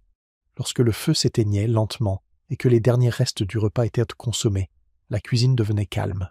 Pour certains, c'était la fin d'une journée de travail acharné. Pour d'autres, c'était le début d'une nouvelle célébration. Mais dans les deux cas, la cuisine médiévale était centrale à la vie. Ce n'était pas seulement un endroit où l'on préparait les repas, c'était là que l'histoire était cuisinée, un plat à la fois. La prochaine fois que vous vous trouverez dans votre propre cuisine, peut-être prendrez-vous un instant pour penser aux repas qui ont précédé. Les repas humbles, les repas copieux et les festins extravagants avaient tous leur place. Et derrière chaque plat, il y avait une histoire de survie, de famille et de célébration. Si cet aperçu de la cuisine médiévale a éveillé votre curiosité, n'oubliez pas de liker, partager et vous abonner. Nous n'en sommes qu'au début de notre voyage à travers le monde riche et fascinant de la vie médiévale. Un festin pour les entités spirituelles, les fêtes religieuses médiévales. Fermez les yeux un instant et imaginez l'air chargé d'encens, le son des chants remplissant l'espace et le goût du pain fraîchement cuit flottant dans les rues. Les cloches de l'église locale retentissent, appelant les villageois à se rassembler pour une grande occasion. C'est une fête religieuse, et pour les habitants du monde médiéval, ce n'est pas seulement une célébration, c'est un lien direct entre eux et le divin. Les fêtes religieuses médiévales étaient bien différentes de nos fêtes modernes. Pour les habitants du Moyen-Âge, leur vie était enchevêtrée avec l'Église de façon qui façonnait tout, des rythmes de la vie quotidienne aux plus grandes célébrations. Le calendrier ecclésiastique médiéval était rempli de jours de fête, des journées honorant les saints, des événements de la vie du Christ et diverses figures saintes. Et ces festivals n'étaient pas seulement religieux, c'étaient des explosions vivantes de nourriture, de boissons, de musique et de communauté qui avaient le pouvoir de transformer des jours ordinaires en expériences inoubliables. L'importance de ces fêtes allait au-delà du spirituel. Tandis que l'Église enseignait que c'était un moment pour honorer les entités spirituelles et demander des bénédictions, pour beaucoup, elles étaient aussi une échappatoire. La vie à l'époque médiévale était difficile, un travail épuisant, une santé incertaine et souvent un manque de confort de base. Mais quand une fête arrivait, tout le village s'animait. Les règles de la vie quotidienne étaient momentanément mises de côté, et il y avait une sensation de liberté, voire de joie, dans l'air. Un des aspects les plus notables des festivals religieux médiévaux était la nourriture. L'Église fixait des règles précises sur ce qui pouvait et ne pouvait pas être mangé à certaines périodes de l'année, notamment pendant les périodes de jeûne comme le carême. Alors, lorsqu'un festival arrivait, c'était un véritable festin, une occasion de se livrer aux meilleurs aliments. Des viandes rôties, des tourtes, des pâtisseries, et du vin coulait à flot, et les tables étaient chargées de toutes sortes de délices. Les festins les plus élaborés avaient souvent lieu lors des fêtes des saints, en particulier ceux qui étaient considérés comme ayant une importance particulière, comme Saint-Georges ou Saint-Martin. Mais la nourriture n'était pas seulement une question d'indulgence, elle avait une signification plus profonde. L'offre de pain, de vin et de viande était vue comme un moyen d'honorer les saints et, en fin de compte, le pouvoir suprême. On croyait que les offrandes alimentaires faites pendant ces festivals avaient le pouvoir de protéger contre la famine, la maladie et les mauvaises récoltes. L'idée était que, dans un monde où tant de choses étaient incertaines, les divinités, par l'intermédiaire des saints, pouvaient être convaincus de bénir leur peuple avec abondance et santé. Les festivals n'étaient pas seulement des festins, cependant. Ce étaient des célébrations vibrantes, remplies de musique, de danse et de faste. Imaginez une procession dans les rues, avec des gens dans leurs plus beaux vêtements, portant des bannières et chantant des hymnes vers le ciel. L'air serait rempli du son des tambours et des flûtes, tandis que les villageois défilaient sur la place du village, parfois en jouant des pièces ou en réinterprétant des histoires bibliques. C'était un spectacle, à la fois beau et impressionnant, et pendant un temps au moins, les difficultés de la vie étaient oubliées, remplacées par la joie de la célébration. L'Église utilisait également ces fêtes comme une occasion de transmettre des messages de foi au peuple. Les saints étaient souvent représentés dans les processions, et leurs histoires étaient racontées dans des performances dramatiques, parfois avec des costumes et des décors élaborés. Les enseignements de l'Église étaient intégrés à ces célébrations, et pour beaucoup de personnes qui ne savaient ni lire ni écrire, ces festivals étaient un moyen vital d'apprendre leur foi et la vie des saints. Mais pas toutes les fêtes religieuses étaient des moments de festin et de joie. Certaines étaient profondément solennelles, comme la fête de tous les saints ou la fête des saints innocents, qui commémorait le martyre des enfants. Ces journées étaient marquées par des prières, des réflexions et des souvenirs, rappelant aux gens leur mortalité et leur besoin d'une intervention divine.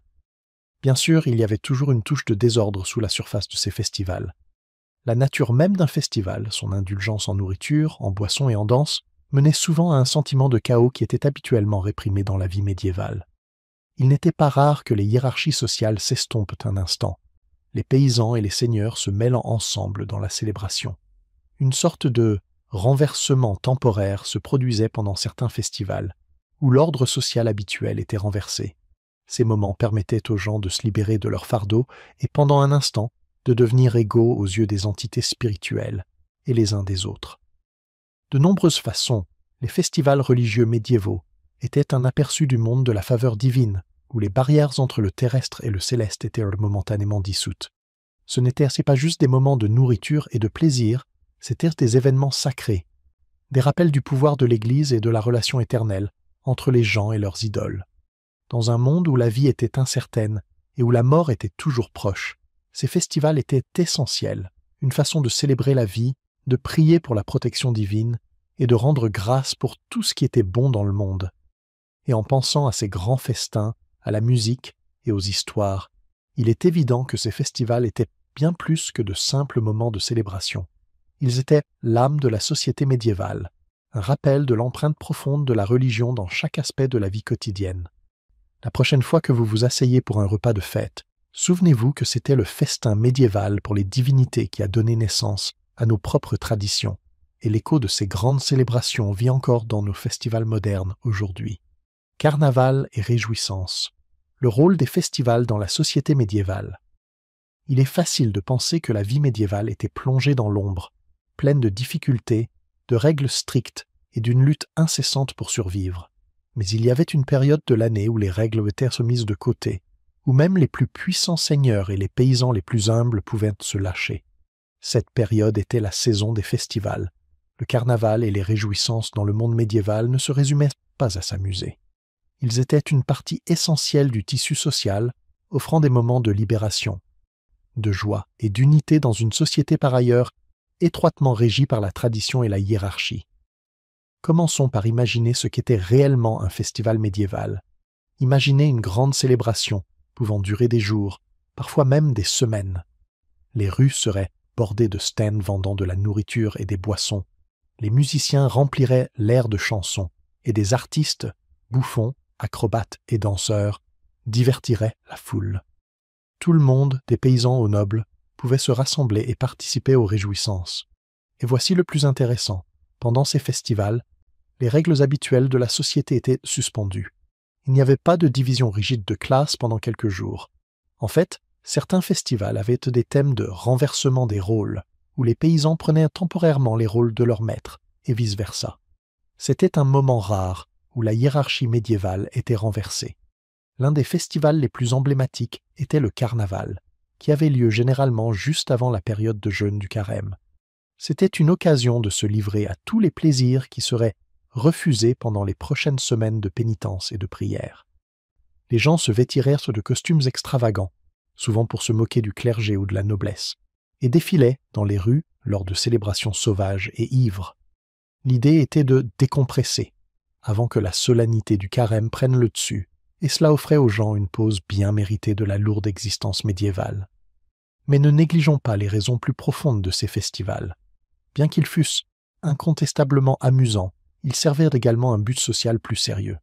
Les festivals étaient un moyen de renforcer les liens communautaires. À une époque où la vie était souvent isolante et incertaine, ces célébrations rassemblaient tout le monde, offrant une expérience partagée de joie et d'unité.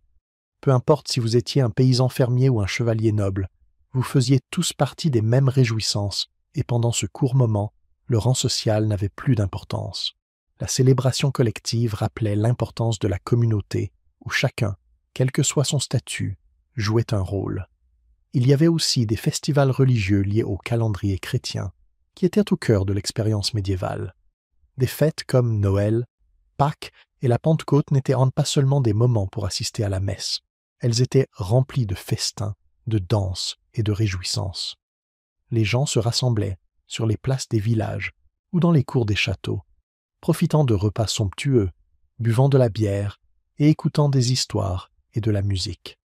Ces célébrations étaient souvent empreintes de signification religieuse, mais elles servaient également d'occasion pour les communautés de se réunir, de partager les bénédictions de la saison et de réaffirmer leur foi.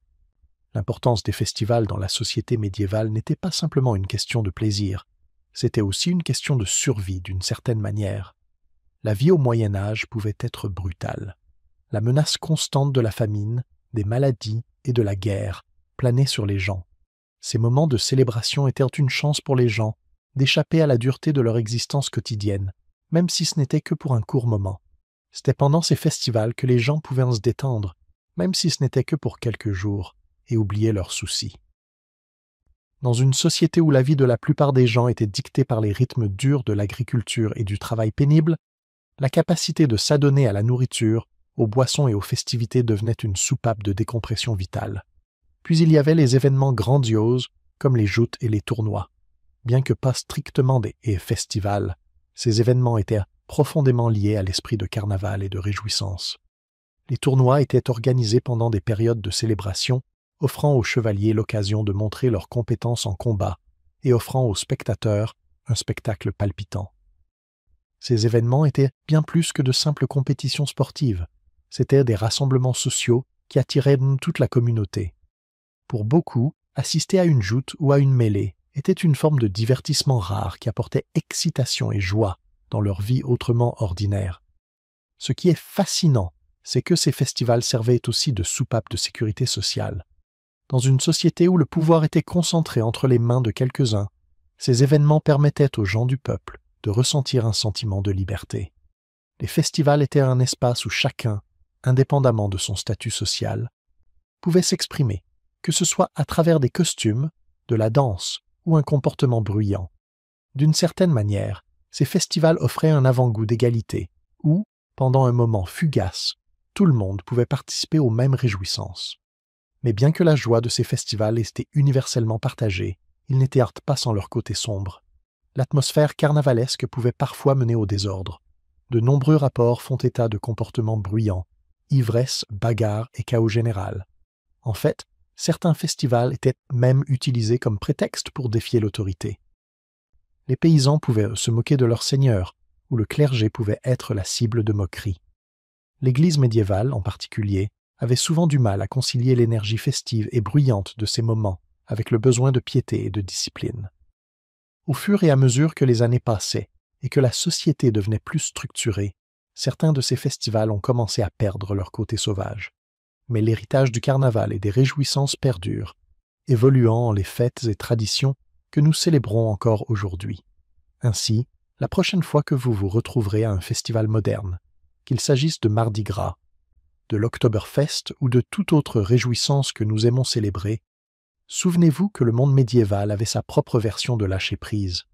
Le carnaval n'était pas juste une question d'échapper à la réalité pendant quelques jours. Il s'agissait de créer un sentiment d'appartenance, de liberté et de joie.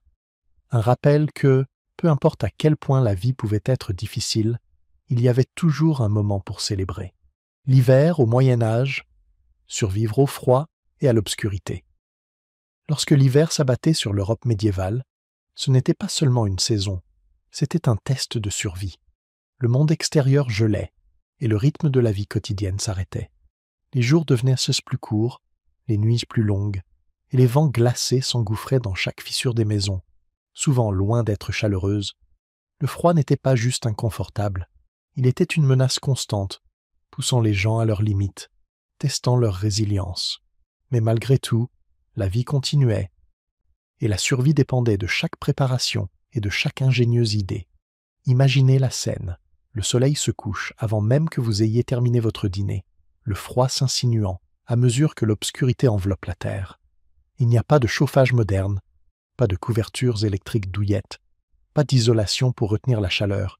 Les maisons médiévales n'étaient souvent que de petites cottages en pierre ou en bois, avec un petit feu dans l'âtre pour lutter contre le froid. La chaleur était une marchandise précieuse, et chaque lueur de chaleur était soigneusement protégée. Mais il ne s'agissait pas seulement de se réchauffer, il s'agissait de nourriture, de lumière et de la capacité même à survivre aux mois glacés. Les journées étaient passées à se préparer pour l'hiver à venir et les nuits étaient consacrées à essayer de le supporter. Les gens du Moyen Âge avaient une relation avec l'hiver que nous pouvons à peine comprendre aujourd'hui. Pour eux, l'hiver était un moment de lutte silencieuse, une période où la vie ralentissait, où la nature elle-même semblait être contre eux. Dans les villages, la préparation pour l'hiver commençait bien avant le premier gel. La récolte devait être terminée rapidement, car la terre deviendrait bientôt trop froide et gelée pour cultiver quoi que ce soit. Les grains étaient récoltés, les légumes stockés dans des caveaux, et le bétail abattu avant qu'il ne puisse être touché par le froid. La viande était préservée dans du sel ou fumée pour durer pendant les mois froids. Chaque famille savait que le succès de l'hiver dépendait de la manière dont elle s'était préparée à l'automne. Mais même avec de la nourriture soigneusement stockée, le froid était un ennemi implacable. Les maisons, peu importe les efforts déployés pour les construire, étaient souvent pleines de courants d'air et glaciales. L'âtre, le cœur de chaque maison médiévale, était l'endroit où la famille se rassemblait, mais il était petit et limité. Il pouvait fournir de la chaleur pour une pièce, mais jamais assez pour se diffuser dans toute la maison. Et ainsi, les familles se blottissaient autour du feu, s'enveloppant de couches de laine et de fourrure pour repousser le froid. La cheminée, bien qu'essentielle, était souvent une source de danger. La fumée remplissait la pièce, et le risque d'incendie était constant. La chaleur se payait au prix fort. Pourtant, malgré le froid physique, l'obscurité de l'hiver était peut-être la partie la plus difficile de la saison. Sans lumière artificielle autre que des bougies ou la lueur du feu, les soirées semblaient interminables. Les longues nuits sombres étaient remplies d'un sentiment d'isolement. Il y avait moins d'événements sociaux, moins d'opportunités commerciales, et le travail ralentissait considérablement. Pour beaucoup, l'hiver était un temps de repos, mais le repos était toujours teinté d'anxiété. Les réserves alimentaires seraient-elles suffisantes pour tenir le coup? Le temps sera-t-il assez rude pour détruire les cultures de la prochaine saison? Même l'Église, qui jouait un rôle si important dans la vie quotidienne des médiévaux, prenait une importance nouvelle pendant les mois d'hiver. Le froid et l'obscurité poussaient les gens à chercher du réconfort, et beaucoup assistaient à la messe plus fréquemment pour chercher du réconfort. La chaleur de l'église, avec ses murs épais en pierre, offrait un rare sanctuaire contre le froid. Et le calendrier liturgique, rempli de célébrations, de festins et de fêtes, était un petit phare de lumière dans les mois froids. Noël, bien sûr, était le plus important de tous. Un rappel d'espoir et de renouveau pendant la période la plus sombre de l'année. Et puis, bien sûr, il y avait le défi constant de survivre à l'hiver avec des ressources limitées. Les feux devaient être soigneusement entretenus et le bois devait être rationné pour durer pendant toute la saison. Sans machines modernes, couper, transporter et empiler du bois était une tâche qui occupait une grande partie de l'automne. Chaque morceau de bois comptait, et même les plus petites brindilles étaient utilisées pour maintenir le feu. Pour ceux qui vivaient dans les villages, cela signifiait de longues journées dans la forêt à ramasser du bois, luttant souvent contre le froid mordant simplement pour s'assurer qu'ils survivraient. Mais qu'en était-il des paysans vivant dans ces conditions? Pour eux, l'hiver était plus qu'une saison, c'était une lutte pour rester en vie. La vie était difficile, mais elle était aussi une question de communauté. Les voisins s'entraidaient, partageant les ressources quand c'était possible. Ils ne pouvaient pas se permettre de laisser quelqu'un tomber à travers les mailles du filet, car sans coopération, la survie était beaucoup plus difficile. Que ce soit en partageant un repas ou en regroupant des ressources pour du bois, les villageois médiévaux savaient qu'ils étaient plus forts ensemble. Au fur et à mesure que les longs mois d'hiver passaient, les gens trouvaient des moyens de tenir le coup, trouvant du réconfort dans la simplicité des routines quotidiennes. Ils raccommodaient les vêtements, réparaient les outils et se préparaient pour le printemps à venir. Et bien que le froid ne disparaisse jamais vraiment, le printemps finirait toujours par arriver. La terre qui dégèle apporterait une nouvelle vie, un nouvel espoir, et la promesse que l'hiver, bien qu'il fût brutal, n'était que temporaire. En terminant cette immersion dans l'hiver au Moyen Âge, souvenez-vous qu'à cette époque, la survie n'était jamais garantie. Mais elle était toujours possible. Grâce à une détermination sans faille et à de l'ingéniosité, les gens du Moyen Âge ont survécu au froid, à l'obscurité et aux difficultés. Et à mesure que les saisons changent, nous pouvons nous inspirer de leur résilience. Si vous avez trouvé ce regard sur l'histoire fascinant, n'oubliez pas de liker, partager et vous abonner. Nous commençons tout juste à découvrir les incroyables histoires de la vie médiévale et il y a encore beaucoup à venir. La peste noire et son impact sur la vie quotidienne. Elle est arrivée sans avertir. Un jour, la vie dans les villages médiévaux était aussi normale qu'elle pouvait l'être, et le lendemain, les rues étaient étrangement silencieuses. L'air était lourd de peur et le monde autour d'eux était en train de s'effondrer. Les gens s'effondraient soudainement, leur peau devenant sombre comme si la main même de la mort les avait touchés. La peste noire, connue aujourd'hui sous le nom de peste bubonique, était arrivée, et rien ne serait plus jamais pareil. La peste noire ne s'est pas simplement répandue à travers l'Europe comme une tempête, elle a bouleversé chaque aspect de la vie quotidienne. En quelques années seulement, elle a éliminé entre un tiers et la moitié de la population. Mais l'impact ne se limitait pas seulement à la mort, c'était un raz-de-marée qui a remodelé la société, les économies et la façon dont les gens percevaient le monde. Pour ceux qui ont survécu, les conséquences étaient aussi déstabilisantes que la maladie elle-même. Imaginez être un paysan travaillant dans les champs un jour, puis devoir assister à la souffrance de toute la communauté. La peste n'était pas simplement une maladie, c'était un cauchemar se manifestant de manière horrible. Les gens ne comprenaient pas les germes ou les bactéries, et ils voyaient la maladie comme une punition des divinités. C'était une force de la nature terrifiante, au-delà de tout contrôle. Les familles étaient déchirées, les villages désertés, et des villes entières étaient laissées en ruine. La place du marché, autrefois animée, devenait un cimetière, et on avait l'impression que personne n'était à l'abri. La vie au manoir, déjà difficile pour de nombreux paysans, est devenue insupportable. Avec tant de morts, la main-d'œuvre a été décimée. Les récoltes sont restées non récoltées, la nourriture est devenue rare, et les seigneurs des terres ont eu du mal à maintenir leurs propriétés. L'économie médiévale, autrefois florissante, a commencé à s'effondrer. Les moyens de subsistance des gens ont été anéantis. Le travail qui définissait autrefois leur vie, planter, récolter et s'occuper du bétail, est devenu secondaire par rapport à la simple survie. Après la peste, le paysage de la société médiévale a commencé à se transformer. Pour les paysans survivants, un étrange sentiment d'opportunité est apparu. Avec moins de travailleurs, ceux qui restaient se sont retrouvés en demande. Les salaires ont augmenté à mesure que la pénurie de main-d'œuvre se creusait et de nombreux paysans ont saisi l'occasion pour négocier de meilleures conditions. Pour la première fois en plusieurs siècles, certains des membres les plus opprimés de la société ont commencé à avoir une voix. De l'autre côté, la noblesse a vu son pouvoir s'éroder. Leur richesse, construite sur le dos des travailleurs, est devenue incertaine. Ils avaient perdu beaucoup, et dans de nombreux cas, ils n'avaient plus la force de maintenir le contrôle sur les terres qu'ils régnaient autrefois si facilement. Ce n'était pas seulement l'économie qui était modifiée. Le tissu social de la vie médiévale a été déchiré. Les communautés, qui se rassemblaient autrefois en grand nombre pour des festivals, des marchés et des observances religieuses, se sont retrouvées fragmentées.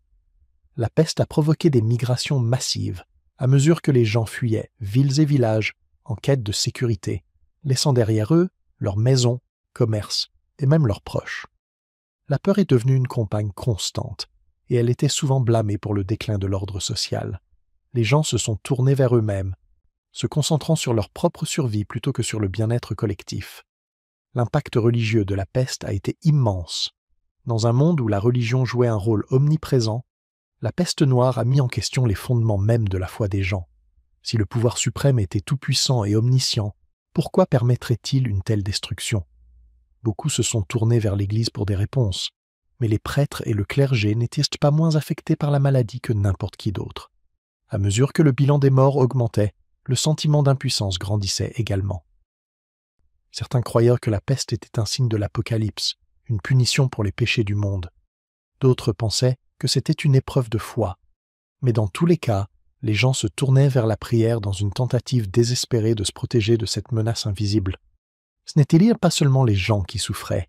Les espaces physiques qui avaient autrefois été des centres d'activité prospères ressentaient aussi l'impact. Les églises, qui étaient le cœur battant des communautés médiévales, se sont retrouvées vides et silencieuses. Les marchés ont été abandonnés, les guildes se sont dissoutes. Même le système éducatif, dirigé par les monastères et l'Église, a vacillé alors que tant de professeurs et d'étudiants ont péri. Et pourtant, d'une certaine manière, cette période de dévastation a suscité le changement. À mesure que l'Église perdait une partie de son autorité, de nouvelles formes de pensée ont émergé, et certains ont commencé à remettre en question les anciennes manières de vivre. Mais peut-être que l'héritage le plus durable de la peste a été la manière dont elle a changé la relation entre les gens et la mort. Avant la peste, la mort était quelque chose qui survenait, mais qui n'était pas redouté de la même manière qu'après. Les gens vivaient constamment proches de la mort. L'espérance de vie était courte et la maladie courante. Cependant, la peste noire a apporté un rappel soudain et terrifiant que la mort était imprévisible et inarrêtable.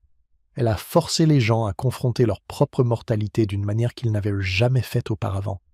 L'art et la littérature ont commencé à refléter cela, avec des thèmes de la mort, de la décomposition et de la fragilité de la vie devenant plus fréquents.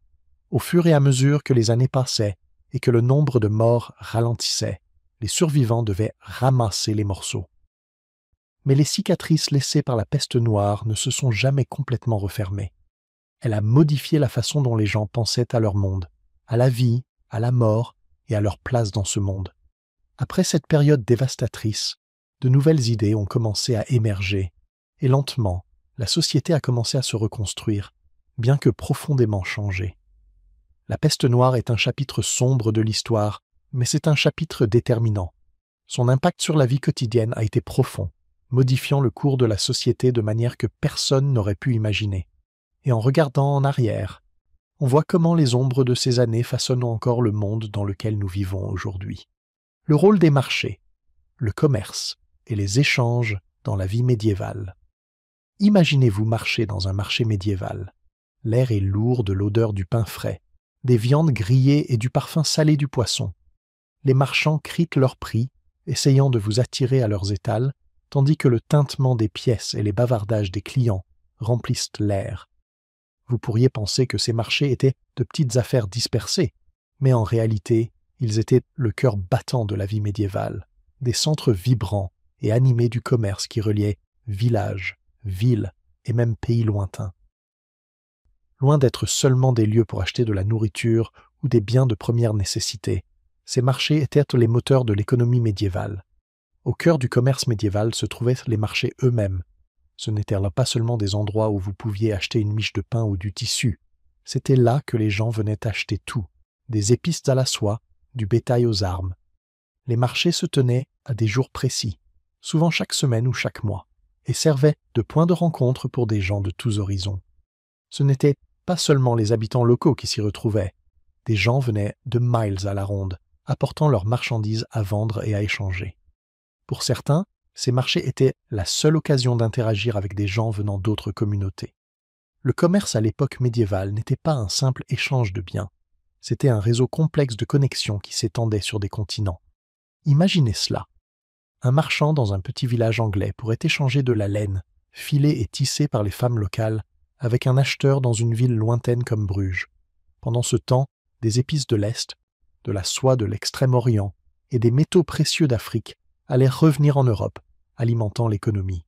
Ce commerce était largement facilité par le réseau croissant de routes, et plus tard de voies navigables, qui permettaient aux marchandises de voyager plus loin que jamais auparavant.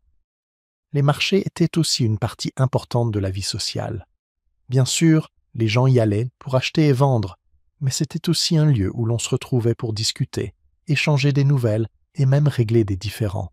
À une époque où les nouvelles circulaient lentement, le marché était l'endroit où vous appreniez des événements lointains, qu'il s'agisse du dernier décret royal ou de rumeurs concernant un village voisin attaqué.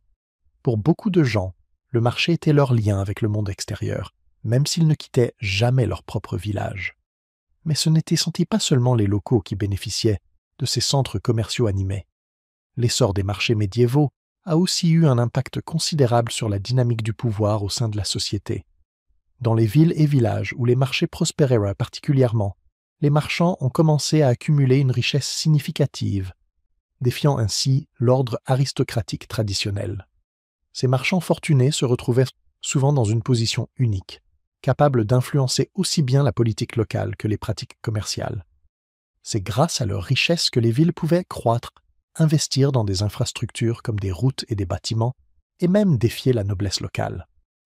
Au fil du temps, ce changement de pouvoir a contribué à la montée progressive de la classe marchande, ce que nous appellerions aujourd'hui la bourgeoisie, et à l'affaiblissement des structures féodales.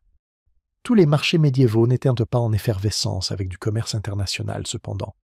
Pour de nombreux villages, les marchés étaient plus modestes, servant de lieu pour échanger des biens locaux tels que des céréales, du bétail et des outils. Ici, l'échange ne se faisait pas toujours en argent, parfois c'était un troc. Les fermiers échangeaient quelques boisseaux de blé contre de la laine, ou un artisan échangeait un outil finement fabriqué contre une miche de pain. Le système du troc était une partie vitale de l'économie, en particulier dans les régions où l'argent n'était pas facilement disponible. Cependant, lorsque de l'argent était utilisé, ce n'était pas toujours sous la forme que nous attendons. Au début du Moyen Âge, la monnaie n'était pas standardisée, chaque région ayant sa propre monnaie, qui pouvait parfois être difficile à utiliser dans d'autres zones. Au fil du temps, cependant, l'essor des ateliers royaux et l'établissement d'une monnaie plus uniforme ont facilité les échanges transfrontaliers. L'argent d'argent est devenu la monnaie la plus courante et les marchands transportaient souvent de grosses sommes en pièces, les échangeant contre des biens dans divers marchés. L'un des aspects les plus fascinants des marchés médiévaux était leur réglementation. Les marchés n'étaient pas des lieux anarchiques.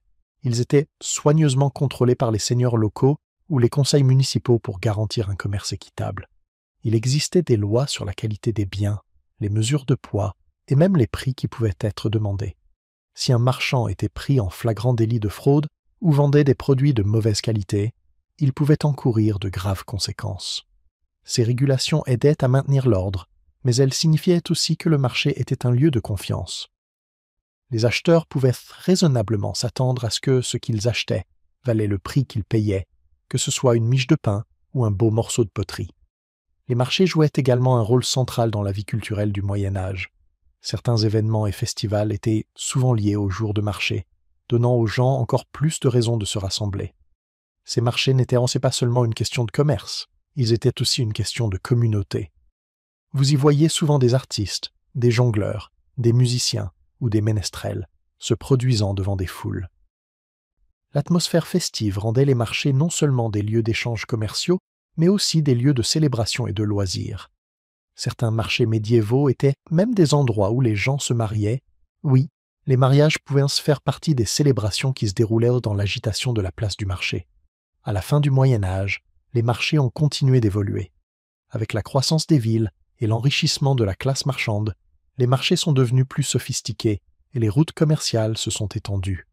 L'ère des explorations allait bientôt ouvrir de nouveaux mondes, apportant avec elle encore plus de marchandises à échanger et plus de gens avec qui commercer. Mais à travers tout cela, l'essence du marché médiéval était restée la même, un lieu où le monde du commerce rencontrait celui de la communauté, où le commerce ne se contentait pas de faire fonctionner l'économie, mais réunissait aussi les gens. Ainsi, la prochaine fois que vous flânez dans un marché moderne, ou même que vous pensez au commerce aujourd'hui, souvenez-vous que le marché médiéval était le marché originel, l'endroit où tout a commencé. Ce n'était pas seulement une question de biens, c'était une question de connexion entre les gens. L'économie est le véritable cœur battant de la vie médiévale. Sans ces marchés, le monde médiéval n'aurait tout simplement pas fonctionné. C'est ici, dans ces centres vivants, que beaucoup du tissu de la société médiévale a été tissé ensemble. Un mariage médiéval, cérémonie, coutumes et célébrations. Imaginez ceci. La lueur chaude des bougies vacillant dans une église faiblement éclairée, l'air empli du parfum des fleurs fraîches et de l'encens. Les rires nerveux des demoiselles d'honneur se mêlent aux murmures bas des invités, tandis qu'une mariée, son visage en partie caché sous un voile, marche lentement dans l'allée. À ses côtés, le marié, vêtu de ses plus beaux habits et d'un regard empreint d'anticipation. C'est un mariage médiéval, et bien qu'il puisse sembler appartenir à un autre monde par rapport aux cérémonies d'aujourd'hui, c'est un moment de tradition, d'amour et de communauté. Les mariages médiévaux étaient loin d'être simples. Ce n'étaient pas seulement des unions entre deux personnes, c'étaient de puissantes alliances entre familles, souvent arrangées avec soin et une intention stratégique. L'amour, bien qu'important, n'était qu'une pièce du puzzle. Le mariage était autant une question de propriété, de terre et de statut social que d'affection. Dans le monde médiéval, le choix de votre conjoint pouvait affecter tout votre futur, pour le meilleur ou pour le pire. La cérémonie elle-même, en particulier pour les nobles et les riches, était un événement grandiose. Elle se déroulait souvent dans une église, avec le prêtre local pour officier. Un mariage religieux médiéval, surtout au début du Moyen Âge, était considéré comme un sacrement, quelque chose de sacré, qui liait non seulement les époux, mais aussi leur famille et leur communauté. L'Église était un lieu de vœux solennels, et ces vœux étaient prononcés avec une gravité allant au-delà de l'amour. Un mariage était aussi une question de devoir social et de continuation des héritages familiaux. Pour la mariée, la journée commencerait par une préparation minutieuse. Elle serait vêtue de ses plus beaux habits, souvent dans des couleurs vives symbolisant la richesse et le statut. Contrairement à la tradition moderne de la robe blanche, les mariées médiévales portèrent généralement des teintes riches de rouge, vert ou bleu, avec des broderies complexes ou même des fils d'or pour montrer la prospérité de leur famille. Le voile de la mariée, parfois long et flottant, symbolisait sa pureté et sa modestie, et ses cheveux étaient souvent cachés dessous, signe de sa transition de la jeunesse à la féminité. Le marié, quant à lui, était généralement vêtu d'une tunique ou d'un pourpoint formel, souvent accompagné d'une épée décorative ou d'un poignard, symbolisant son rôle de protecteur de la famille. Son rôle, surtout dans les couches supérieures de la société médiévale, n'était pas seulement de diriger et de défendre, mais aussi de subvenir aux besoins et de protéger la mariée. Mais que dire de la cérémonie elle-même? Les vœux échangés étaient sérieux et contraignants, généralement prononcés devant un autel, avec la bénédiction du prêtre. Bien que les détails varient d'une région à l'autre, les vœux portaient souvent sur les responsabilités du couple l'un envers l'autre. Soins, protection et procréation. Il n'était pas rare que le contrat de mariage soit rédigé à l'avance, détaillant tout, des dotations aux terres, en passant par le rôle attendu de chaque conjoint au sein du mariage. Après les vœux, les célébrations commençaient. Pour les riches, la réception durait plusieurs jours, avec des festins, des danses et des jeux. Le couple nouvellement marié était au centre de l'attention, souvent entouré d'invités qui offraient des cadeaux et levèrent des toasts à l'union heureuse. Les festins comprenaient une abondance de nourriture et de boissons, avec viande, pain, tourtes et vin coulant à flot. La musique jouait un rôle clé dans ces célébrations. et les troubadours ou musiciens locaux interprétaient des chansons de romance, de chevalerie et parfois d'humour, maintenant l'ambiance légère et festive. Pour les gens du commun, bien que le mariage ne fût pas aussi grandiose, c'était tout de même une occasion importante et joyeuse. Il se déroulait souvent dans l'église du village ou même dans la taverne locale, où nourriture et boissons étaient partagées en abondance. Il n'était pas rare que la communauté se rassemble pour aider aux préparatifs du mariage. Famille et amis mettaient la main à la pâte pour créer un festin et les voisins se réunissaient pour une célébration animée. Les festivités comprenaient probablement des danses, des chants et des jeux simples, comme jeter une pièce pour porter chance ou jouer à un jeu traditionnel du lancer de chaussures pour la mariée. Mais peu importe la taille ou la grandeur du mariage, une chose était universelle, la présence de la communauté. Les mariages médiévaux n'étaient pas seulement pour les époux, c'étaient des célébrations pour tout le village ou la ville. C'était un moment pour les gens de se rassembler, de partager la joie de l'union et de renforcer leurs liens sociaux. Le mariage était un événement public qui réaffirmait les relations, pas seulement entre le marié et la mariée, mais aussi entre les familles, les amis et les communautés entières. Un des symboles les plus durables du mariage médiéval était le cadeau de mariage, souvent un objet physique, comme un bijou ou une terre, donné à la mariée par le marié ou sa famille. La dot était une partie essentielle du contrat de mariage, servant à la fois de cadeau pour la mariée et de moyen de solidifier l'union entre les deux familles. Dans les cercles plus riches, la dot de la mariée pouvait inclure des terres, de l'argent ou même des animaux. Pour les couples plus pauvres, la dot pouvait être plus modeste, quelques poules ou une petite somme d'argent, mais elle avait toujours une grande signification. Après le mariage, le couple avait souvent une procession à travers le village, où les nouveaux mariés étaient acclamés et célébrés par les habitants.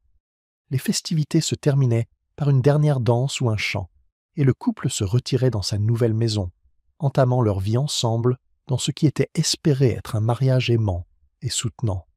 Bien que les mariages médiévaux puissent sembler bien éloignés des nôtres, les thèmes essentiels demeurent inchangés. Ils étaient, au fond, une célébration de l'union de deux personnes, de leur famille et de leur communauté. Qu'il soit grandiose ou modeste, un mariage médiéval était un jour rempli de joie, d'amour et de promesses pour l'avenir. Alors que notre voyage à travers la vie médiévale touche à sa fin, laissez les histoires de festins, de travail et de festivals doucement s'éteindre dans vos rêves.